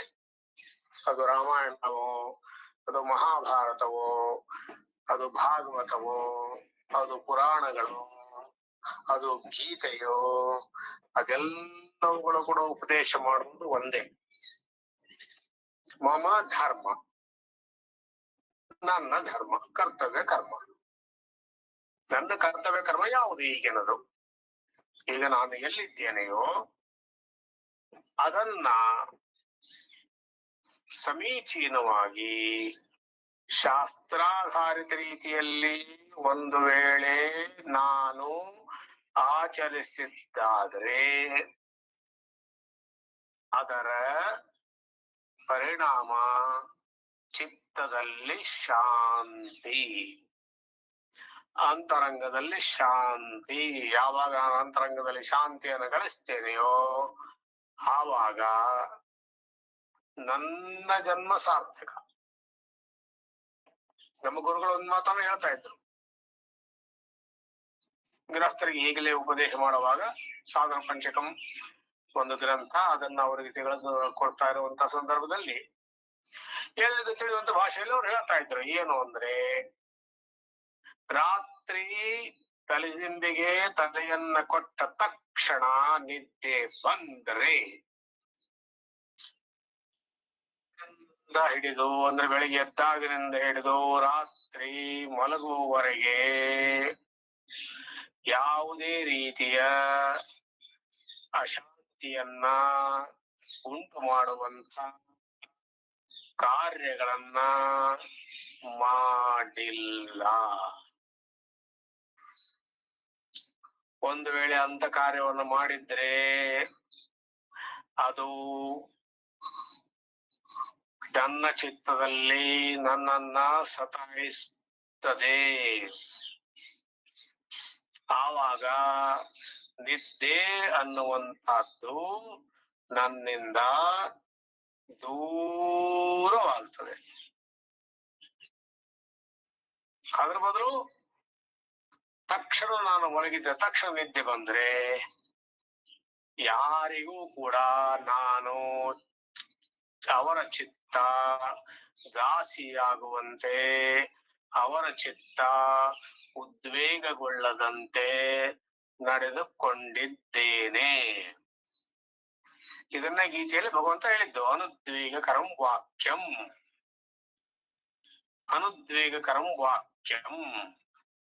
ಬೇರೆಯವರ ಜೊತೆಗೆ ನಾವು ಮಾತನಾಡುವಾಗ ನಮ್ಮ ವಾಕ್ಯಗಳು ಅವನ ಅಥವಾ ಅವಳ ಚಿತ್ತದಲ್ಲಿ ಉದ್ವೇಗವನ್ನ ಉಂಟು ಮಾಡಿದರೆ ಅದೇ ನನಗೆ ಪಾಪದ ರೂಪದಲ್ಲಿ ಕಾಡುವಂತಹದ್ದು. ಪಾಪ ಪ್ರಜ್ಞೆ ಅಂದ್ರೆ ಇದೆ. ಯಶಸ್ಸು ಅನ್ನುವಂತಹದ್ದು ಎಲ್ಲಿದೆ ಹಾಗಿದ್ರೆ ಅಂತರಂಗದ ಶಾಂತಿಯಲ್ಲಿ ಇದೆ. ಅಂತರಂಗದ ಶಾಂತಿ ದೊರೆಯುವುದು ಎಲ್ಲಿ ಅಂದ್ರೆ ಯಾವಾಗ ಅಂದ್ರೆ ನನಗೆ ವಹಿಸಿದಂತ ಕಾರ್ಯವನ್ನ ನಾನು ಶಾಸ್ತ್ರಾಧಾರಿತ ರೀತಿಯಲ್ಲಿ ಸರಿಯಾಗಿ ನಿರ್ವಹಣೆ ಮಾಡಿದಾಗ ಅಂತರಂಗದಲ್ಲಿ ಶಾಂತಿ ತಾನೇ ತಾನಾಗಿ ಉದ್ಭವಿಸ್ತದೆ. ಅದರ ಪಾಲನೆಯನ್ನು ಮಾಡ್ತಾ ಹೋದಾಗ ಮನಸ್ಸಿನಲ್ಲಿ ಸಮಾಧಾನ ತಾನೇ ತಾನಾಗಿ ಮೂಡ್ತದೆ. ಏನನ್ನ ಮಾಡಬೇಕಾಗಿತ್ತೋ ಅದನ್ನ ಕರ್ತವ್ಯ ಕರ್ಮ ಅನ್ನುವಂತ ರೀತಿಯಲ್ಲಿ ಒಂದು ವೇಳೆ ನಾನು ಮಾಡಿದ್ದಾದ್ರೆ, ಸಾಧನ ಪಂಚಕದಲ್ಲಿ ಹೇಳ್ತಾರೆ ಭಗವಾನ್ ಭಾಷ್ಯಕಾರರು, ತೇನ ಈಶಸ್ಯ ಅಪಚಿತಿ ವಿಧೀಯತ. ಅಪಚಿತಿ ಅಂದ್ರೆ ಪೂಜೆ. ವೇದೋ ನಿತ್ಯಮಧೀಯತಾಂ ತದ್ವಿತಂ ಕರ್ಮ ಸ್ವನುಷ್ಠೀಯತಾಂ ತೇನೇಶಸ್ಯ ವಿಧೀಯತಾಂ ಅಪಚಿತಿ.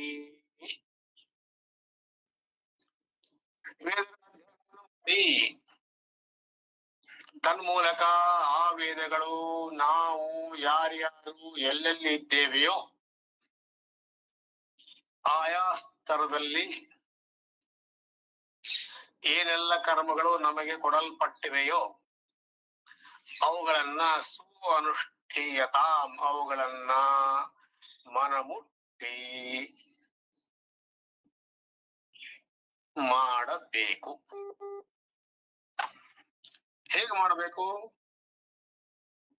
ಈಶಸ್ಯ ವಿಧೀಯತಾಂ ಅಪಚಿತಿ. ಪರಮೇಶ್ವರನ ಪೂಜೆಯನ್ನ ಮಾಡ್ತಾ ಇದ್ದೇನೆ ಅನ್ನುವಂತ ರೀತಿಯಲ್ಲಿ, ಅಥವಾ ಇದನ್ನ ಪರಮೇಶ್ವರನಿಗೆ ಅರ್ಪಣೆ ಮಾಡ್ತೇನೆ, ಭಗವಂತ ನನಗೆ ಇದನ್ನ ವಹಿಸಿಕೊಟ್ಟಿದ್ದಾನೆ, ಇದನ್ನ ನಾನು ಅವನ ಪೂಜೆ ಅಂತ ಮಾಡ್ತೇನೆ. ಪ್ರವಚನ ಅನ್ನುವಂತದ್ದಿದ್ರೆ ಇತ್ತೇಷ ವಾಂಗ್ಮಯಿ ಪೂಜಾ ಶ್ರೀಮಚ್ಛಂಕರ ಪಾದಯೋ ಅರ್ಪಿತಾ ತೇನ ದೇವೇಶಃ ಪ್ರೀಯತಾಂ ಮೇ ಸದಾಶಿವ ಅನ್ನುವಂತ ರೀತಿಯಲ್ಲಿ ಬಂದದ್ದಾದ್ರೆ ಅದು ಕೂಡ ನಿಜವಾದ ಪೂಜೆ. ಪೂಜೆ ಅಂತ ಯಾಕೆ ಹೇಳಿದ್ದಲ್ಲಿ ಅಂತಂದ್ರೆ, ಸರ್ವೇ ಸಾಧಾರಣವಾಗಿ ನಾವು ಯಾವುದೇ ಒಂದು ಪೂಜೆಯನ್ನ ಹಮ್ಮಿಕೊಂಡಾಗ ಅದಕ್ಕಾಗಿ ಸಾಕಷ್ಟು ಎಚ್ಚರಿಕೆಯನ್ನು ವಹಿಸ್ತೇವೆ, ಶುದ್ಧಿಯಾಗಿರೋದು ಪ್ರಯತ್ನ ಮಾಡ್ತೇವೆ, ಯಾವೆಲ್ಲ ಪರಿಕರಗಳು ಬೇಕೋ, ಯಾವೆಲ್ಲ ದ್ರವ್ಯಗಳು ಬೇಕೋ ಅವುಗಳು ಕೂಡ ಚೆನ್ನಾಗಿರುವಂತೆ ನೋಡ್ಕೊಳ್ತೇವೆ. ಎಲ್ಲವೂ ಕೂಡ ಸ್ವಚ್ಛವಾಗಿರ್ಬೇಕು, ಇರುವಂತ ವಾತಾವರಣ, ಪೂಜೆ ನಡೆಯಬೇಕಾದಂತ ವಾತಾವರಣ ಸ್ವಚ್ಛವಾಗಿರ್ಬೇಕು ಅಂತ ನೋಡ್ಕೊಳ್ತೇವೆ. ಮಾಡುವವನು ಕೂಡ ಸ್ವಚ್ಛವಾಗಿರ್ಬೇಕು ಅಂತ ನೋಡ್ಕೊಳ್ತೇವೆ. ಹೀಗಾಗಿ ವ್ಯಕ್ತಿಗಳಿಗೆ ಹೇಳಿದ್ದೇನು, ವ್ರತವನ್ನು ಮಾಡುವಂತ ಸಂದರ್ಭದಲ್ಲಿ ಕಾಮ, ಕ್ರೋಧ, ದಂಭ, ಲೋಹ ಮುಂತಾದವುಗಳನ್ನು ಬಿಡಬೇಕು ಅಂತ ಬರೆದಿರ್ತಾರೆ. ಇದರ ಅರ್ಥ ಏನು? ಚಿತ್ತದಲ್ಲಿ ಯಾವುದಕ್ಕೂ ಎಡೆಯನ್ನ ಬರದು, ಅರ್ಥಾತ್ ಆ ಚಿತ್ತದಲ್ಲಿ ಕೇವಲ ಒಬ್ಬ ಪರಮಾತ್ಮ ಮತ್ತು ಕೊನೆಯಲ್ಲಿ ವಿಧೀಯತಾಂ ಅಪಚಿತಿ ಅಂತೆ ನಾರಾಯಣ ಸ್ಮೃತಿ. ಪರಮಾತ್ಮನ ಕೃಪೆಯಿಂದ ಇದೆಲ್ಲ ಆಯಿತು, ಪರಮಾತ್ಮನೇ ಇದನ್ನು ಮಾಡಿಸಿಕೊಂಡ. ಭಕ್ತಿಯ ಭಾಷೆಯಲ್ಲಿ ಆದ್ರೆ ಇದು ನಾರಾಯಣ ಇತಿ ಸಮರ್ಪಯಾಮಿ, ನಾರಾಯಣ ನನ್ನಿಂದ ಇದನ್ನ ಮಾಡಿದವನು ಯಾರು ಹಾಗಿದ್ರೆ? ಮಾಡಿದವನು ನಾರಾಯಣನೇ, ನಿಯೋಜಿಸಿದವನು ನಾರಾಯಣನೇ. ನಿಜವಾದ ಯಶಸ್ಸು ಅನ್ನುವಂತದ್ದು ಯಾವುದರಲ್ಲಿದೆ ಹಾಗಿದ್ರೆ? ಅಂತರಂಗದಲ್ಲಿ ಶಾಂತಿ ಅಂದ್ರೆ ಯಥೋ ಭಕ್ತಿ ಅಧೋಕ್ಷಜೆ ಏನ ಆತ್ಮ ಸಂಪ್ರಸೀದತಿ.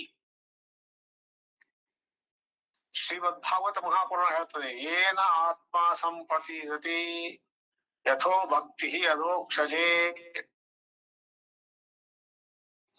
ಅಥವಾ ಪರಮಾತ್ಮನ ಚರಣದಲ್ಲಿ ಭಕ್ತಿ ಉತ್ಪನ್ನವಾಗದೇ ಇದ್ರೆ ಶ್ರಮ ಏವ ಹಿ ಕೇವಲಂ ಅಂತ ಹೇಳಿದ್ದಾರೆ.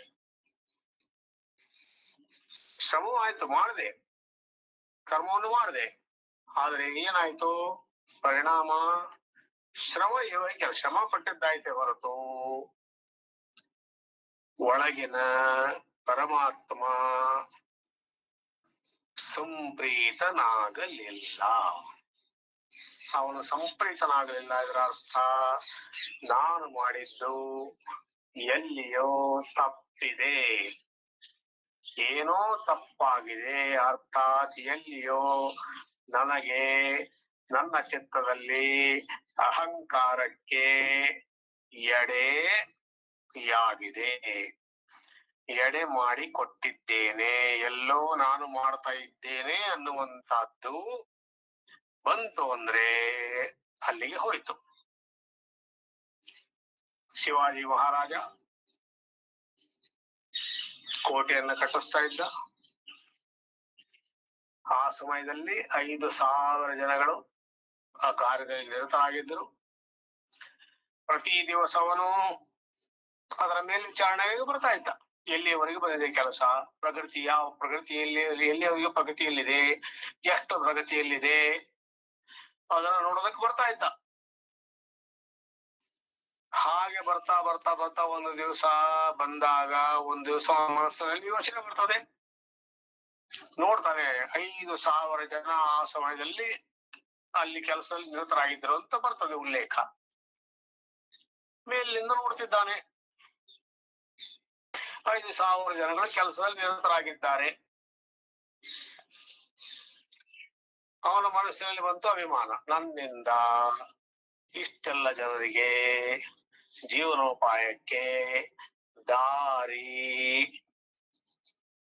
ಆಗಿದೆ ಅಂತ ಯಾವಾಗ ಯೋಚನೆ ಬಂತೋ ಆವಾಗ ತಕ್ಷಣವೇ ಜೈ ಜೈ ರಘುವೀರ ಸಮರ್ಥ ಅವನ ಗುರುಗಳು, ಆಧ್ಯಾತ್ಮಿಕ ಗುರುಗಳು ದಾದಾಜಿ ಕೊಂಡದೇವ್, ಆ ಶಿವಾಜಿ ಮಹಾರಾಜನ ಶಾಸ್ತ್ರೀಯ ಗುರುಗಳು, ಶಾಸ್ತ್ರವನ್ನು ಕಲಿಸಿದಂತ ಗುರುಗಳು. ಆದ್ರೆ ಆಧ್ಯಾತ್ಮಿಕ ಗುರುಗಳು ಯಾರು? ಸಮರ್ಥ ರಾಮದಾಸರು, ಶ್ರೀ ಹನುಮಾನ್ಜಿಯ ಅವತಾರ ಅಂತ ಹೇಳ್ತಾರೆ. ಅವರು ಬರ್ತಾರೆ, ಜಯ ಜಯ ರಘುವೀರ ಸಮರ್ಥ ಅಂತ. ಗುರುಗಳು ಬಂದರು, ಗುರುಗಳೇ ಪಾದಾಭಿವಂದನೆ ಮಾಡಿದ, ಎಲ್ಲವನ್ನೂ ಮಾಡಿದ. ಆಮೇಲೆ ಹಾಗೆ ನೋಡ್ತಾ ನೋಡ್ತಾ ಕೆಲಸವನ್ನು ನೋಡ್ತಾ ಇದ್ದಾರೆ, ಅವರು ಕೂಡ ನೋಡ್ತಾ ಇದ್ದಾರೆ. ಅಲ್ಲಿ ಒಂದು ಬಂಡೆ ಇತ್ತು, ಅಲ್ಲಿ ಒಬ್ಬ ಕಲ್ಲ ಕುಟಿಕನನ್ನು ಕರೀತಾರೆ, ಬಾ ಇಲ್ಲಿ ಬರ್ತಾನೆ, ಇದನ್ನ ಒಡೆ ಅಂತ ಹೇಳ್ತಾರೆ. ತಕ್ಷಣ ಅವನು ಕುಂದಾಲಿಗೆ ಏಟ್ ಹಾಕ್ತಾನೆ, ಹೊಡಿತದೆ ಅದು. ಅದರಿಂದ ಒಂದು ಸಣ್ಣ ಹೋಳೇನಿದೆ ಹೊರಗಡೆ ಬರ್ತದೆ. ತಕ್ಷಣ ಅದರಿಂದ ಒಂದು ಸಣ್ಣ ಕಪ್ಪೆ ಅಂತ ಹೊರಗಡೆ ಹಾರುತ್ತದೆ. ಅಲ್ಲಿ ಏನಿದೆ, ಅಲ್ಲಿ ಒಂದು ಸಣ್ಣ ರಂಧ್ರ, ಒಂದು ಸಣ್ಣ ತೂತು, ಅದರಲ್ಲಿ ಒಂದೆರಡು ಹನಿ ನೀರು. ಆವಾಗ ಅವ್ರು ಹೇಳ್ತಾರೆ, ಶಬಾಷ್ ಶೋಭಾ, ಶಬಾಷ್, ಇಷ್ಟೆಲ್ಲ ಜನರಿಗೆ ಜೀವನೋಪಾಯಕ್ಕೆ ದಾರಿಯನ್ನು ಮಾಡಿದ್ದೀಯ. ಅಷ್ಟೇ ಅಲ್ಲ, ಈ ಬಂಡೆಯಲ್ಲೂ ಕೂಡ ಈ ಕಪ್ಪೆಗೆ ನೀರನ್ನು ಒದಗಿಸಿದ್ದೀಯಲ್ಲ. ಶಬಾಷ್ ಅಂತ ಹೇಳಿದ ತಕ್ಷಣ ಅವನಿಗೆ ಅರಿವಾಯಿತು. ತಕ್ಷಣ ಗುರುಗಳ ಕಾಲನ್ನು ಹಿಡಿತಾನೆ, ಕ್ಷಮೆಯನ್ನು ಕೇಳ್ತಾನೆ. ಗೊತ್ತಾಯ್ತು ಅವನಿಗೆ ಏನಾಯ್ತು ಅಂತ. ಶಿಕ್ಷಣವನ್ನು ಕೊಟ್ರು ಗುರುಗಳು. ನಾನು ಮಾಡಿದೆ ಅನ್ನುವಂಥದ್ದು ಬಂತು ಇಲ್ಲಿ. ಅಲ್ಲಿಗೆ ಕರ್ಮ ತಾಮಸಿಕವಾಯಿತು, ಸಾತ್ವಿಕವಾಗಲಿಲ್ಲ. ಆವಾಗ ಹೇಳ್ತಾರೆ, ದಾತಾ ಏಕ ರಾಮ್, ಬಾಕಿ ಸಾರಿ ದುನಿಯಾ ಭಿಕಾರಿ. ಕೊಡುವವನು ಕೇವಲ ಒಬ್ಬನೇ ಒಬ್ಬ ರಾಮ, ಉಳಿದವರು ನಾವೆಲ್ಲ ಭಿಕಾರಿಗಳು, ಬೇಡುವಂತವರು ಅವನಿಂದ, ಅವನ ಕರುಣೆಯಿಂದ ಬದುಕುವಂತವರು. ಯಾವಾಗ ಈ ಯೋಚನೆ ಬರ್ತದೆಯೋ ಆವಾಗ ಅಲ್ಲಿ ಪರಮಾತ್ಮಗೆ ಸಮರ್ಪಣೆ ಆದಾಗ ಉಂಟಾಗುವಂತ ಶಾಂತಿ ಏನಿದೆ ಅದನ್ನೇ ಭಗವಂತ ಪ್ರಸಾದ ಅಂತ ಹೇಳಿದ. ಪ್ರಸಾದೇ ಸರ್ವ ದುಃಖಾನಾಂ ಹಾನಿರಸ್ಯೋಪಜಾಯತೆ ಅಂತ ಹೇಳಿದ. ಪ್ರಸಾದ ಅಂದ್ರೆ ಚಿತ್ತದ ಪ್ರಸನ್ನತೆ. ಆ ಪ್ರಸನ್ನ ಚಿತ್ತ ಯಾರು? ಆ ಪ್ರಸನ್ನ ಚಿತ್ತನೇ ಪರಮಾತ್ಮ, ಬೇರೆ ಯಾರು ಅಲ್ಲ. ಚಿತ್ತಂ ವಿಶುದ್ಧಂ ವಸುದೇವ ಶಬ್ದಿತಂ ಅಂತ ಭಗವಂತರಾದಂತ ಶಿವ ಶ್ರೀಮದ್ ಭಾಗವತದಲ್ಲಿ ಹೇಳ್ತಾನೆ.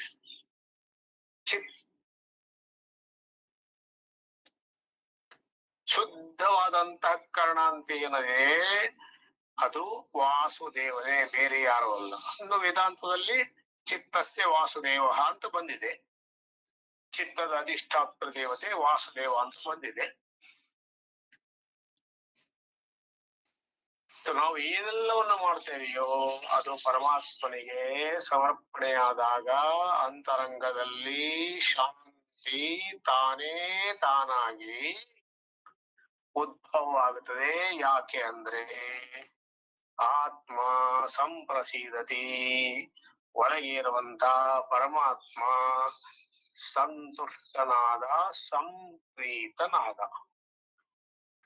ಅದೇ ನಮಗೆ ಶಾಂತಿಯ ರೂಪದಲ್ಲಿ ಅನುಭವಕ್ಕೆ ಬರುವಂತಹದ್ದು. ಅದನ್ನು ಒಂದು ವೇಳೆ ನಾವು ಗಳಿಸಿದ್ದಾದರೆ ಅದು ನಿಜವಾದ ಯಶಸ್ಸು.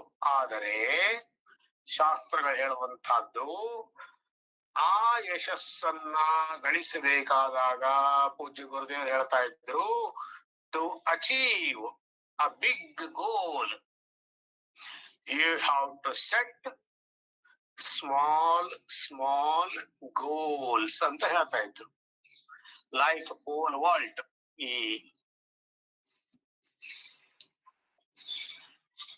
ಹೈ ಜಂಪ್ ಮಾಡ್ತಾರಲ್ಲವೇ, ಹೈ ಜಂಪ್ ಮಾಡುವಾಗ ಏನ್ ಮಾಡ್ತಾರೆ, ಎರಡು ಕಂಬಗಳಿರ್ತವೆ, ಅಡ್ಡಲಾಗಿ ಇನ್ನೊಂದು ಕಂಬವನ್ನು ಇಟ್ಟಿರ್ತಾರೆ. ಈ ಕಡೆಯಿಂದ ವ್ಯಕ್ತಿ ಆ ಕಡೆಗೆ ಜಿಗಿಬೇಕು, ಹಾರಬೇಕು. ಅದನ್ನ ಹಾರಿದ ತಕ್ಷಣ ಏನ್ ಮಾಡ್ತಾರೆ, ಮತ್ತೆ ಅದನ್ನ ಮೇಲೆ ಏರಿಸ್ತಾರೆ. ಆವಾಗ ಮತ್ತೆ ಅದನ್ನ ಹಾರ್ತಾರೆ, ಸ್ವಲ್ಪ ಹಿಂದೆ ಹೋಗಿ, ಆವಾಗ ಮತ್ತೆ ಮೇಲೆ ಏರಿಸ್ತಾರೆ, ಆವಾಗ ಮತ್ತೆ ಹಿಂದೆ ಹೋಗುತ್ತಾರೆ.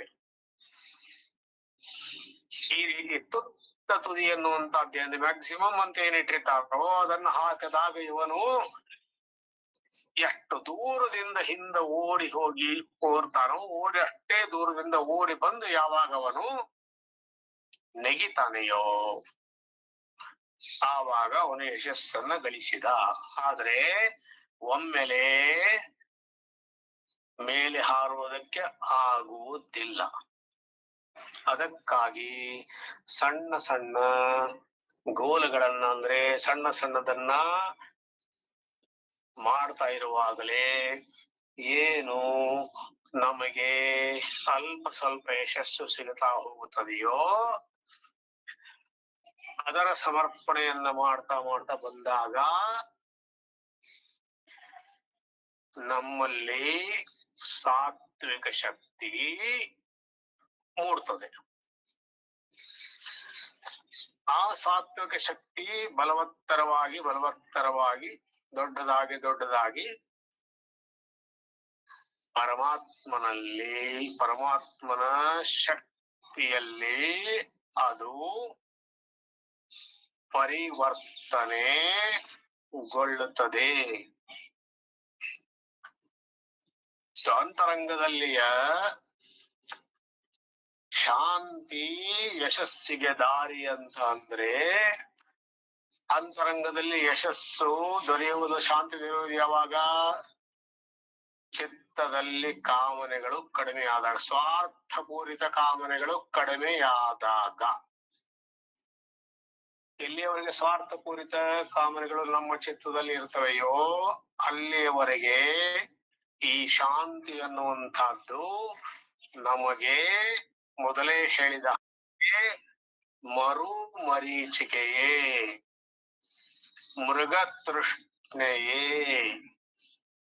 ಯಾಕೆಂದ್ರೆ ಕಾಮನೆ ಅನ್ನುವಂಥದ್ದು ಏನು ಅಂತಂದ್ರೆ ಎರಡು ಅಲಗಿನ ಕತ್ತಿ, ಅದು ಡಬಲ್ ಎಡ್ಜೆಡ್ ಸೋರ್ಡ್. ಜಿಮಿ ಪ್ರತಿಲಾಭ ಲೋಭ ಅಧಿಕಾಯಿ. ಎಷ್ಟು ಗಳಿಸ್ತೇನೆಯೋ ಅಷ್ಟು ಲೋಭ ಹೆಚ್ಚು. ಇನ್ನೂ ಬೇಕು, ಮತ್ತೂ ಬೇಕು, ಇನ್ನೂ ಬೇಕು, ಮತ್ತು ಬೇಕು. 1 ಇರುವವನಿಗೆ 10, 10 ಇರುವವನಿಗೆ 100, 100 ಇರುವವನಿಗೆ 1000, 1000 ಇರುವವನಿಗೆ 10,000, 10,000 ಇರುವವನಿಗೆ 50,000, 50,000 ಇರುವವನಿಗೆ 1 ಲಕ್ಷ, 1 ಲಕ್ಷ ಇರುವವನಿಗೆ 10 ಲಕ್ಷ, ಕೋಟಿ. ಹೀಗೆ ಅದಕ್ಕೆ ಒಂದು ಅಂತವೇ ಇಲ್ಲ. ಇನ್ನು ಕಾಮನೆ ಪೂರ್ತಿ ಆಗದಿದ್ರೆ ಕ್ರೋಧ ಅಭಿಜಾಯತೆ, ಕಾಮಃ ಅಪ್ರತಿಹತ ಕುತಶ್ಚಿತ್.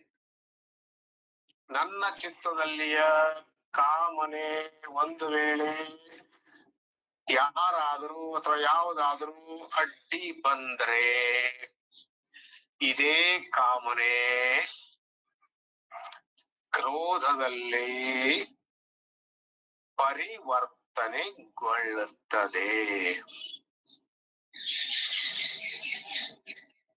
ಆವಾಗ ಅದು ನಮ್ಮನ್ನ ಶಾಂತಿಯಲ್ಲಿ ಇರಲಿಕ್ಕೆ ಬಿಡೋದಿಲ್ಲ.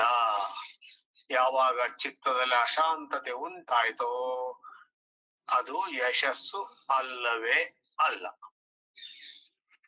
ಲೌಕಿಕದಲ್ಲಿ ಇದೆ ಉಂಟಾಗುವಂತಹದ್ದು. ಲೌಕಿಕದಲ್ಲಿ ನಾವು ಎಷ್ಟನ್ನೇ ಗಳಿಸಿದ್ರು ಕೂಡ ಇನ್ನೂ ಬೇಕು ಅನ್ನುವಂತಹದ್ದನ್ನ ಬಯಸುವಂತಹದ್ದು. ಅದೇ ಬರೋದು. ಎಲ್ಲೋ 4 ಜನರ ಜೊತೆ ಮಾಡ್ತಾನೆ. ನಮ್ ಗುರುಗಳು ಹೇಳ್ತಾ ಇದ್ರು ಇದಕ್ಕೋಸ್ಕರ ಏನು ಅಂತಂದ್ರೆ, ಇದು ಹೇಗೆ ಅಂತಂದ್ರೆ 4 ಜನರ ಪರಿಚಯವಾಗುತ್ತದೆ. ಅಲ್ಲಿಂದ ಕ್ರಮೇಣ ಆ ಜನಬಲದಿಂದ ಅವನು ಯಾವುದೋ ಒಂದು ವಾರ್ಡ್ನಲ್ಲಿ ನಿಂತುಕೊಳ್ತಾನೆ, ಕಾರ್ಪೊರೇಟ್ ಆಗ್ತಾನೆ, ಹೀಗಾಗ್ತಾನೆ, ಮುಂದಾಗ್ತಾನೆ, ಮೇಯರ್ ಆಗ್ತಾನೆ, ಮೇಯರ್ ಆಗಿ ಮುಂದೆ MLA ಆಗ್ತಾನೆ, MLA ಆಗಿ ಮಂತ್ರಿ ಆಗ್ತಾನೆ, ಮಂತ್ರಿ ಆದವನು ಮುಖ್ಯಮಂತ್ರಿ ಆಗ್ಬೇಕು ಅಂತ ಬಯಸ್ತಾನೆ, ಅವನು MP ಆಗ್ಬೇಕು ಅಂತ ಬಯಸ್ತಾನೆ, ಅವನು PM ಆಗ್ಬೇಕು ಅಂತ ಬಯಸ್ತಾನೆ. ಅಲ್ಲಿಗೆ ಅಂತವೇ ಇಲ್ಲ. ಅರ್ಥಗಳಿಂದಲೇ ಹೇಳುವಂತಹದ್ದು. ದೇವತೆ ಆಯ್ತಾ, ದೇವತೆಗಿಂತ ಮೇಲೆ, ಅವನಿಗಿಂತ ಮೇಲೆ ಯಾರಿದ್ದಾನೋ ಆ ಪದವಿ ಬೇಕು, ಈ ರೀತಿ ಸ್ಥಿತಿ ಇದ್ದಾಗ ಅದು ಅಶಾಂತತೆಯ ಸ್ಥಿತಿಯ ಹೊರತು ಶಾಂತತೆಯ ಸ್ಥಿತಿಯಲ್ಲ. ಅದಕ್ಕಾಗಿ ಶಾಸ್ತ್ರಗಳು ನಮಗೆ ಹೇಳುವಂತಹದ್ದು, ನಿಜವಾದ ಯಶಸ್ಸು ಅನ್ನುವಂತಹದ್ದು ನಿಮಗೆ ದೊರೆಯಬೇಕಾದ್ರೆ ಶಾಸ್ತ್ರಾಧಾರಿತ ಕರ್ಮಗಳನ್ನ ಮಾಡ್ತಾ ಹೋಗಿ, ಧರ್ಮಪೂರಿತ ಕರ್ಮಗಳನ್ನು ಮಾಡ್ತಾ ಹೋಗಿ. ಅಂದ್ರೆ ಧರ್ಮದ ರೀತಿಯಲ್ಲಿ ಕರ್ಮಗಳನ್ನು ಮಾಡ್ತಾ ಹೋಗಿ. ಎಲ್ಲೆಲ್ಲಿ ಇದ್ದೇವೋ, ಏನನ್ನು ಮಾಡ್ತಾ ಇದ್ದೇವೋ ಅದನ್ನು ಮಾಡುವಂತಹದ್ದು. ಅದಕ್ಕೆ ನ್ಯಾಯವನ್ನು ಒದಗಿಸುವಂತಹದ್ದು.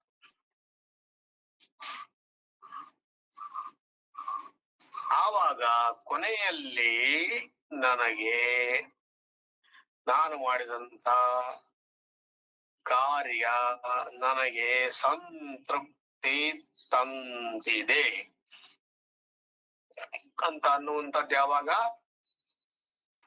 ಆಗಲೇ ಹೇಳಿದ ಹಾಗೆಯೇ ನಾನು ರಾತ್ರಿ ತಲೆದಿಂಬಿಗೆ ತಲೆಯನ್ನು ಕೊಟ್ಟ ತಕ್ಷಣ ನಿದ್ದೆ ಬಂದದ್ದಾದರೆ ಯಶಸ್ಸು ಹಾಗಿದ್ರೆ ಯಾವುದರಲ್ಲಿದೆ? ಅಂತರಂಗದ ಶಾಂತಿಯಲ್ಲಿದೆ. ಆ ಶಾಂತಿಯಲ್ಲಿದೆ, ನಮ್ಮ ಚಿತ್ತದಲ್ಲಿದೆ. ಎಂತ ಚಿತ್ತ ಅದು? ಕಾಮನೆಗಳು ಇಲ್ಲದೆ ಇರುವಂತ ಚಿತ್ತ. ಆದ್ರೆ ಕಾಮನೆಗಳು ಇಲ್ಲದೆ ಇರುವುದಕ್ಕೆ ಸಾಧ್ಯವಿಲ್ಲ. ಅದು ಪರಂ ದೃಷ್ಟ ನಿವರ್ತತೆ, ಆವಾಗಲೇ ಹೋಗುವಂತಹದ್ದು. ಭಗವಂತ ಹೇಳಿರೋದು ನಮಗೆ, ವಿಷಯ ವಿನಿವರ್ತಂತೆ ನಿರಾಹಾರಸ್ಯ ದೇಹಿನಃ ರಸವರ್ಜ್ಯಂ ರಸೋಪ್ಯಸ್ಯ ಪರಂ ದೃಷ್ಟ್ವಾ ನಿವರ್ತತೆ. ವಿಷಯಾಃ ವಿನಿವರ್ತಂತೆ ನಿರಾಹಾರಸ್ಯ ದೇಹಿನಃ. ಯಾರು ನಿರಾಹಾರಿಯಾಗಿದ್ದಾನೋ, ಯಾರು ಯಾವತ್ತು ಉಪವಾಸದಲ್ಲಿರ್ತಾನೋ, ವ್ರತದಲ್ಲಿರ್ತಾನೋ, ಅಥವಾ ಶರೀರದ ಆರೋಗ್ಯ ಇರುವುದಿಲ್ಲವೋ, ಮಾನಸಿಕ ಆರೋಗ್ಯವೂ ಕೂಡ ಇರುವುದಿಲ್ಲವೋ, ಆ ಸಮಯದಲ್ಲಿ ವಿಷಯಗಳು ಅವನನ್ನ ತಾನಾಗಿ ಬಿಟ್ಟು ಹೋಗುತ್ತವೆ. ಅವನು ಬಿಡುವಷ್ಟಿಲ್ಲ. ಆದರೆ ಸುಮ್ಮನೆ ಹೋಗೋದಿಲ್ಲ ಅವು. ಏನ್ ಮಾಡ್ತವೆ? ರಸವರ್ಜಂ. ಏನು ರಸ ಅಂದ್ರೆ? ರಸ ಅಂದ್ರೆ ಆಯಾ ವಿಷಯಗಳನ್ನ ಅನುಭವಿಸಿದಂತ ಅನುಭವ. ಇದನ್ನ ಶಾಸ್ತ್ರ ರಸ ಅಂತ ಹೇಳುವಂತಹದ್ದು. ರಸವರ್ಜಂ, ಅದನ್ನ ಕೆರಳಿಸಿ ಹೋಗುತ್ತವೆ ಅಂತ ಅರ್ಥ. ಉದಾಹರಣಾರ್ಥವಾಗಿ ಇವತ್ತು ಏಕಾದಶಿ, ನಮ್ಮದು ನಿರಾಹಾರ, ಬೇರೆಯವರೆಲ್ಲ ಊಟ ಮಾಡ್ತಾರೆ. ಅವ್ರೇನ್ ಮಾಡ್ತಿದ್ದಾರೆ, ಅವರುಗಳು ತಮಗೆ ಬೇಕಾದ ಹಾಗೆ ರುಚಿ ರುಚಿಯಾದಂತ ಪಕೋಡಗಳನ್ನು ಬಜ್ಜಿಗಳನ್ನು ಮಾಡ್ಕೊಡ್ತಿದ್ದಾರೆ. ಅದರ ವಾಸನೆ ನನಗೆ ಬಡಿತಾ ಇದೆ. ಈಗ ಏನಾಯ್ತು, ನನ್ನ ಬಾಯಲ್ಲಿ ನೀರು ಬರಿತು. ಈಗ ನಾನು ಹೇಳೋದೇನು, ಹಾಳಾದವರು ನಿನ್ನೆ ಮಾಡಬಾರ್ದಿತ್ತೆ, ಇವತ್ತೇ ಮಾಡಬೇಕಿತ್ತೆ, ಅಥವಾ ನಾಳೆ ದ್ವಾದಶಿ ದಿವಸ ಮಾಡಬಹುದಿತ್ತಲ್ಲವೇ? ಇದ್ದೇನಿದು, ಆ ಪಕೋಡಾನು, ಆ ಬಜಿಯೋ, ಆ ಮಿರ್ಚಿಯೋ, ಅದರ ಪ್ರತಿ ಇರುವಂತ ರಸ, ಅದನ್ನ ಅನುಭವಿಸಿದಂತ ರಸ. ಇವತ್ತು ಉಪವಾಸ ಹೀಗೆ ಅದೇನು ಹೊರಟು ಹೋಯ್ತು, ಆದರೆ ನನ್ನ ಚಿತ್ತದಲ್ಲಿ ಅದನ್ನ ಕೆರಳಿಸಿ ಹೊರಟು ಹೋಯ್ತು. ಹೀಗೆ ಈ ರಸವು ಕೂಡ ಭಗವಂತ ಹೇಳ್ತಾನೆ, ಅದು ಹೋಗುವುದು ಯಾವಾಗ ಅಂದ್ರೆ ರಸೋ ವೈಸಃ ರಸಗ್ಗಶ್ಯೇವಾಯಂ ಲಬ್ಧ್ವಾನಂದಿ ಭವತಿ ಕೋಹೇವಾನ್ಯಾತ್ ಕಪ್ರಾಣ್ಯಾತ್ ಆನಂದೋ ನ ಸ್ಯಾತ್. ಅಂದ್ರೆ ರಸಸ್ವರೂಪಿ ಪರಮಾತ್ಮ ಏನಿದ್ದಾನೋ ಅವನ ಅನುಭವವಾದಾಗಲೇ ಪರಂ ದೃಷ್ಟವ, ಅಂದ್ರೆ ಈ ಎಲ್ಲ ವಿಷಯಗಳ ಸುಖ ಏನಿದೆಯೋ ಅದಕ್ಕಿಂತಲೂ ಹೆಚ್ಚಿನ ಸುಖ ಭಗವಾನ್ ಶ್ರೀರಾಮಕೃಷ್ಣರು ಹೇಳ್ತಾ ಇದ್ರು. ವಿಷಯಾನಂದ, ಅದಕ್ಕಿಂತಲೂ ಹೆಚ್ಚಿನದು ಭಜನಾನಂದ, ಅದಕ್ಕಿಂತಲೂ ಹೆಚ್ಚಿನದು ಬ್ರಹ್ಮಾನಂದ ಅಂತ. ಈ ಬ್ರಹ್ಮಾನಂದದ ಅನುಭವ ಯಾವಾಗ ಆಗುತ್ತದೆಯೋ ಆವಾಗ ಲೌಕಿಕ ವಾಸನೆಗಳು ಅವುಗಳು ತಾನೇ ತಾನಾಗಿ ಹೊರಟು ಯಾವಾನರ್ಥ ಉದಪಾರೆ ಸರ್ವತಃ ಸಂಪ್ಲುತೋದಕೆ ತಾವಾನ್ ಸರ್ವೇಷು ವೇದೇಷು ಬ್ರಾಹ್ಮಣಸ್ಯ ಯಾವಾನರ್ಥ ಉದಪಾರೆ. ಎಲ್ಲ ಕಡೆಗೂ ಮಳೆಯಾಗಿದೆ, ಮಳೆಯಾಗಿ ಎಲ್ಲ ಹಳ್ಳ ಕೊಳ್ಳಗಳು ಜಲಾಶಯಗಳೆಲ್ಲ ತುಂಬಿವೆ. ಆವಾಗ ಒಬ್ಬ ವ್ಯಕ್ತಿಗೆ ತನ್ನ ನಿತ್ಯ ಕರ್ಮ ಮುಂತಾದವುಗಳನ್ನ ಪೂರೈಸಿಕೊಳ್ಳುವುದಕ್ಕಾಗಿ, ಅವಶ್ಯಕತೆಗಳನ್ನ ಪೂರೈಸಿಕೊಳ್ಳುವುದಕ್ಕಾಗಿ ಹೇಗೆ ಅವನಿಗೆ ಬೇರೆ ಕೆರೆ ಬಾವಿಗಳನ್ನ ಹರಿಸಿಕೊಂಡು ಹೋಗುವಂತ ಪ್ರಸಂಗ ಬರುವುದಿಲ್ಲವೋ, ಕಾರಣವೇನೆಂದ್ರೆ ಆ ಕೆರೆ ಬಾವಿಗಳು ಯಾವ ಅವಶ್ಯಕತೆಯನ್ನು ಪೂರೈಸ್ತಾ ಇದ್ವೋ ಅದು ಇಲ್ಲಿ ಸಿಗ್ತಾ ಇದ್ದೆ. ಅಂದಾಗ ಅಲ್ಲಿಗೆ ಹೋಗುವುದರ ಅವಶ್ಯಕತೆ ಬೀಳುವುದಿಲ್ವೋ, ಅದೇ ರೀತಿ ಆ ಬ್ರಹ್ಮಜ್ಞಾನದ ಆತ್ಮಾನಂದದ ಅನುಭವವಾದಾಗ ಈ ಎಲ್ಲ ವಿಷಯಾನಂದಗಳ ಆನಂದಗಳು ಅದರಲ್ಲಿಯೇ ನಿಹಿತವಾಗಿರುತ್ತವೆ. ಯಾವ ರೀತಿ ಅಂದ್ರೆ, 1 ರೂಪಾಯಿಯಲ್ಲಿ 10 ಪೈಸೆಯೋ 20 ಪೈಸೆಯೋ 25 ಪೈಸೆಯೋ 50 ಪೈಸೆಯೋ ಇದರಿಂದ ದೊರೆಯುವಂತದ್ದೆಲ್ಲ ಏನಿದೆ ಅದು ಆ 1 ರೂಪಾಯಿಯಲ್ಲಿ ಅಡಕವಾಗಿರ್ತವೆ. ಅದೇ ರೀತಿ ಆ ಚಿತ್ತ ಅನ್ನುವಂಥದ್ದೇನಿದೆ, ಯಾವಾಗ ಶಾಸ್ತ್ರಾಧಾರದ ಮೂಲಕ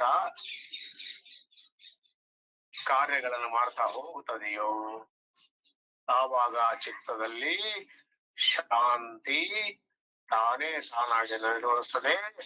ಆವಾಗ ಅಂತ ವ್ಯಕ್ತಿ ಏನನ್ನೇ ಮುಟ್ಟಿದ್ರೂ ಕೂಡ ಅದರಲ್ಲಿ ಯಶಸ್ಸು ಖಂಡಿತ. ಇದಕ್ಕೆ ದೃಷ್ಟಾಂತವೇ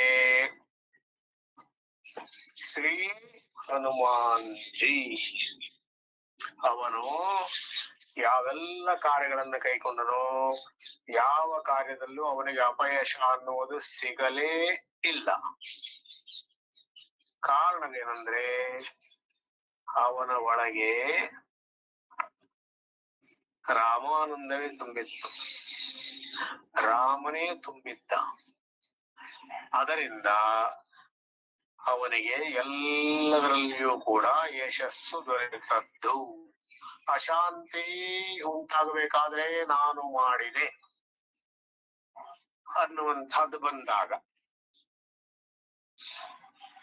ಶಾಂತಿ ಬರಬೇಕಾದ್ರೆ ಭಕ್ತಿಯ ಭಾಷೆಯಲ್ಲಿ ಹೇಳುವುದಾದ್ರೆ ನನ್ನಿಂದ ಪರಮಾತ್ಮ ಮಾಡಿಸಿದ, ಅವನೇ ಮಾಡಿಸಿಕೊಂಡ ಅನ್ನುವಂಥದ್ದು ಬಂದಾಗ ಪರಮ ಶಾಂತಿ, ಅದೇ ಯಶಸ್ಸು. ಸರ್ವೇ ಭವಂತು ಸುಖಿನಃ, ಸರ್ವೇ ಸಂತು ನಿರಾಮಯಾಃ, ಸರ್ವೇ ಭದ್ರಾಣಿ ಪಶ್ಯಂತು ಮಾ ಕಶ್ಚಿತ್ ದುಃಖಭಾಗ್ ಭವೇತ್. ಓಂ ಶಾಂತಿ ಶಾಂತಿ ಶಾಂತಿ. ಹರಿ ಓಂ. ಶ್ರೀ ಗುರುಭ್ಯೋ ನಮಃ. ಹರಿ ಓಂ. ನಿಮ್ಮಗಳನ್ನೆಲ್ಲ ಕಾಯಿಸಿದ್ದಕ್ಕಾಗಿ ಮತ್ತೆ ತೊಂದರೆ ಕೊಟ್ಟಿದ್ದಕ್ಕಾಗಿ ಪುನಃ ಕ್ಷಮೆಯನ್ನ ಕೇಳ್ತಾ ಹರಿ ಓಂ ತತ್ಸತ್. ಮಾತುಗಳು ಬರ್ತಾ ಇಲ್ಲ ಮಹೋದಯ. 1.5 ಗಂಟೆಗಳ ಕಾಲ ನಿಮ್ಮ ಒಂದು ಅಮೋಘವಾದಂತಹ ಪ್ರವಚನವನ್ನ ನಮ್ಮ ಕರ್ಣಾಂಧಗಳಲ್ಲಿ ಅಳವಡಿಸ್ಕೊಂಡಿದ್ದೀವಿ. ನಾವೆಲ್ಲರೂ ಕೂಡ ಯಾಕೆ ಜ್ಞಾನವನ್ನ ಸಂಪಾದನೆ ಮಾಡಬೇಕು, ಜ್ಞಾನದಿಂದ ನಮಗೆ ಏನ್ ಸಿಗ್ತಾ ಹೋಗುತ್ತೆ ಅನ್ನೋದಕ್ಕೆ ಇವತ್ತು ನಿದರ್ಶನವಾಗಿ ನೀವು ನಿಮ್ಮ ಒಂದು ಪ್ರವಚನದಲ್ಲಿ ಎಲ್ಲವನ್ನ ಸ್ನೇಹಿತರು, ನಿಮ್ಗೆಲ್ಲರಿಗೂ ನಾನು ಒಂದು ವಿಚಾರವನ್ನ ಹೇಳ್ಬೇಕು. ನಿನ್ನೆ ಮಾತಾಡಿ ಒಂದು ಉಪನ್ಯಾಸವನ್ನ ಕೊಡಿ ಅಂದಾಗ ಅವ್ರ ವಿಷಯವನ್ನ ಅವರು ಸೆಲೆಕ್ಟ್ ಮಾಡಿದ್ದಲ್ಲ, ಇದು ನಾನು ಕೊಟ್ಟಂತಹ ವಿಷಯ. ಇದು ಯಶಸ್ಸು ಅಂತರಂಗದ ಶಾಂತಿಯಲ್ಲಿದೆ ಅಂತ ನಾನೇ ಅದನ್ನ ವಿಷಯವನ್ನ ಅವ್ರು ಕೊಟ್ಟಿದ್ದು. ಸ್ವಾಮಿಗಳು ಪೂಜ್ಯರು ಹೇಗೆ ಅಂದ್ರೆ, ಅವ್ರು ಯಾವುದೇ ಒಂದು ವಿಷಯವನ್ನ ಕೊಟ್ರು ಕೂಡ ನಿರರ್ಗಳವಾಗಿ ಆ ಒಂದು ವಿಷಯವನ್ನ, ಈಗ ನೋಡಿ 1.5 ತಾಸು ಅವರು ಮಾತಾಡಿದ್ದಾರೆ. ಅವರು ಹಿಂದಿ, ಗುಜರಾತಿ, ಕನ್ನಡ ಹಾಗೂ ಆಂಗ್ಲ ಭಾಷೆಯಲ್ಲಿ ಅಗಾಧವಾದಂತಹ ಒಂದು ಪಾಂಡಿತ್ಯವನ್ನ ಹೊಂದಿದ್ದಾರೆ. ಅವರ ಬಗ್ಗೆ ನಾನು ತಿಳ್ಕೊಬೇಕು ಅಂತ ಒಂದಿಷ್ಟು ಪ್ರಯತ್ನವನ್ನ ಮಾಡ್ತಾ ಹೋದೆ. ಅವ್ರಿಗೆ ಬಹಳ ಒಂದು ದೊಡ್ಡ ಸತ್ಸಂಗದ ಒಂದು ಗ್ರೂಪೇ ಇದೆ. ಮೊದಲಿಗೆ ನಾನು ಅವರ ಒಂದು ಪರಿಚಯವನ್ನು ಮಾಡ್ಬೇಕಾಗಿತ್ತು, ಕ್ಷಮೆಯಲ್ಲಿ ಮಾಡಕ್ ಆಗ್ಲಿಲ್ಲ. ಮೂಲತಃ ಅವರು ರಾಣಿಬೆನ್ನೂರ ಪೂಜ್ಯ ಸ್ವಾಮಿ ದತ್ತಪಾದಾನಂದರು. ಬಾಲ್ಯದಲ್ಲಿ ಆಧ್ಯಾತ್ಮದ ಒಂದು ಕುರುಹು ಇವ್ರಿಗೆ ಇದ್ದಕ್ಕೋಸ್ಕರ ದತ್ತಾತ್ರೇಯರ ಒಂದು ಆರಾಧನೆಯನ್ನ ಇವರು ಮಾಡ್ತಾ ಬಂದ್ರು. ಗುರು ಚರಿತ್ರೆಯನ್ನ ತಪ್ಪದೆ 35 ವರ್ಷಗಳ ಕಾಲ ಸತತವಾಗಿ ಇವರು ನಡೆಸ್ಕೊಂಡ್ ಬಂದ್ರು. ಪೂಜ್ಯ ಗುರುಗಳಾದಂತಹ ಚಿನ್ಮಯಾನಂದರ ಒಂದು ಪ್ರಭಾವಕ್ಕೆ ಒಳಗಾಗಿ ಸಕಲ ಶಾಸ್ತ್ರಗಳನ್ನ, ಅಧ್ಯಯನಗಳನ್ನ ಚಿನ್ಮಯ ಸಾಂದೀಪಿನಿಯಲ್ಲಿ ಅವರು ತಗೊಂಡು ದೀಕ್ಷೆಯನ್ನು ಕೂಡ ಅಲ್ಲೇ ಅವರು ಪಡೆದುಕೊಂಡು, ನಂತರ ಅಹಮದಾಬಾದ್ ನಲ್ಲಿ 11 ವರ್ಷಗಳ ಕಾಲ ಯಶಸ್ವಿ ಮಾರ್ಗದರ್ಶನದ ನಂತರ ಮಂಗಳೂರು, ಹುಬ್ಬಳ್ಳಿ, ವಿಜಯನಗರ, ಧಾರವಾಡ, ಮೈಸೂರು ಈ ರೀತಿ ಬಹಳಷ್ಟು ಕಡೆ ತಮ್ಮ ಒಂದು ಸತ್ಸಂಗದ ಸೇವೆಯನ್ನ ಅವರು ಪ್ರಸ್ತುತವೂ ಕೂಡ ಚೊಕ್ಕಹಳ್ಳಿಯಲ್ಲಿರುವಂತಹ ಚಿನ್ಮಯ ಸಾಂದೀಪಿನಿ ಗುರುಕುಲದಲ್ಲಿ, ಅಂದ್ರೆ ಒಂದು ಸ್ಕೂಲ್ ಅಲ್ಲಿ ಅವರು ಸೇವೆಯನ್ನ ಸಲ್ಲಿಸ್ತಾ ಬರ್ತಾ ಇದ್ದಾರೆ. ನನಗೆ ಇವರು ಭೇಟಿಯಾಗಿದ್ದು ಹೋದ ತಿಂಗಳು ಅಲ್ಲಿ ಭಗವದ್ಗೀತೆಯ ಒಂದು ಕಾಂಪಿಟೇಷನ್ ಇದ್ದಕ್ಕೋಸ್ಕರ ನನ್ನ ಜಡ್ಜ್ ಆಗಿ ಕರೆದಿದ್ರು. ಆಗ ಸ್ವಾಮಿಗಳ ಒಂದು ಅನುಗ್ರಹ ಅಥವಾ ಅವರ ಆಶೀರ್ವಾದ ನನಗೆಲ್ಲ ಸಿಗ್ತಾ ಹೋಯ್ತು. ನಾವು ಕೂಡ ಸ್ವಾಮಿಗಳನ್ನ ನೀವು ಪ್ರತ್ಯಕ್ಷವಾಗಿ ನೋಡ್ಬೇಕು, ಅಲ್ಲಿನ ವಾತಾವರಣವನ್ನ, ಆ ಗುರುಕುಲದ ಒಂದು ವಾತಾವರಣ ನೀವೆಲ್ಲರೂ ಕೂಡ ಆಸ್ವಾದನೆ ಮಾಡ್ಬೇಕು ಅಂತಂದ್ರೆ ಚೊಕ್ಕಹಳ್ಳಿ, ಕೋಲಾರದ ಸಮೀಪ ಒಂದು ಚಿನ್ಮಯ ಮಿಷನ್ ಅವರ ಒಂದು ದೊಡ್ಡ ಭವ್ಯವಾದಂತಹ ಒಂದು ಸ್ಕೂಲ್ ಇದೆ, ಗೋಶಾಲೆ ಇದೆ. ಬಹಳ ಸುಂದರವಾದಂತಹ ಒಂದು ವಾತಾವರಣ.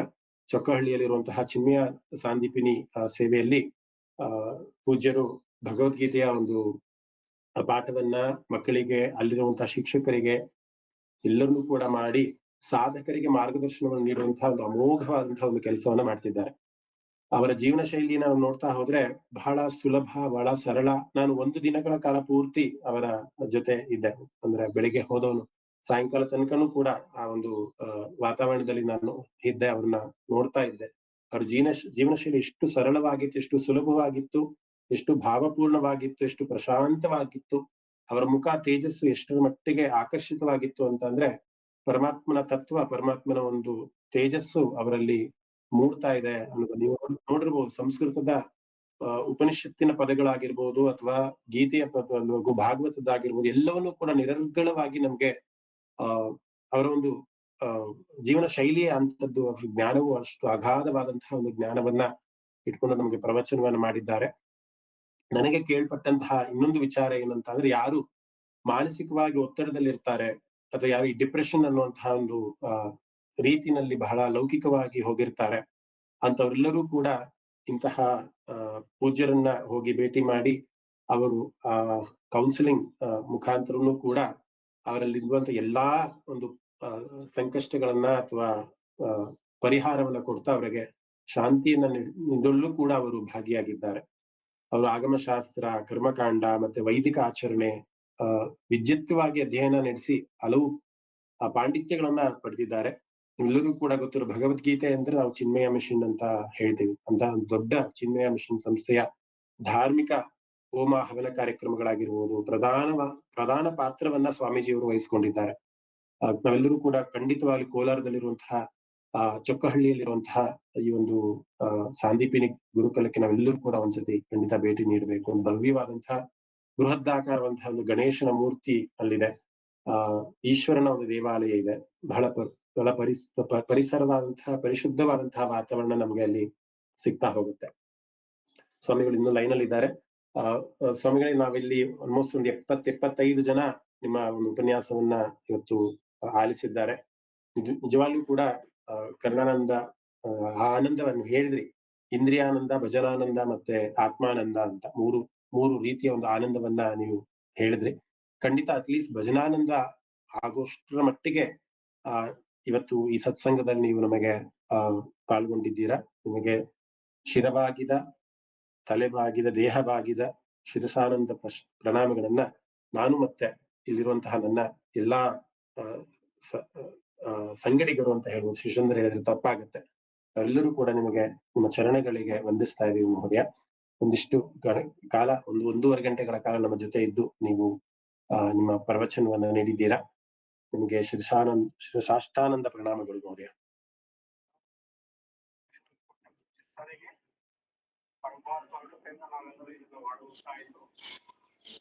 ಮಹೋದಯ, ಗುರೂಜಿಗಳು ಒಂದ್ಸಲ ತೋರಿಸಿ. ಧನ್ಯವಾದಗಳು, ಕೃತಜ್ಞತೆಗಳು. ಧನ್ಯೋಸ್ಮಿ, ಕೃತಜ್ಞೋಸ್ಮಿ, ಧನ್ಯೋಸ್ಮಿ, ಕೃತಜ್ಞೋಸ್ಮಿ, ಧನ್ಯೋಸ್ಮಿ, ಕೃತಜ್ಞೋಸ್ಮಿ. ಧನ್ಯವಾದ ಮಹೋದಯ, ಧನ್ಯವಾದ. ಧನ್ಯವಾದಗಳು. ರಾಮ್ ರಾಮ್ ಆಗ್ಲಿ. ಎಲ್ಲರೂ ತುಂಬಾ ಚೆನ್ನಾಗಿತ್ತು ಪ್ರವಚನ. ಧನ್ಯವಾದಗಳು ಮಹೋದಯ. ಸಂತು ನಿರಾಮಯಾಃ ಸರ್ವೇ ಭದ್ರಾಣಿ ಪಶ್ಯಂತು ಮಾ ಕಶ್ಚಿತ್ ದುಃಖ ಭಾಗ್ ಭವೇತ್. ಓಂ ಶಾಂತಿ ಶಾಂತಿ ಶಾಂತಿ. ಶ್ರೀ ಗುರುಭ್ಯೋ ನಮಃ. ಹರಿ ಓಂ. ಧನ್ಯವಾದ.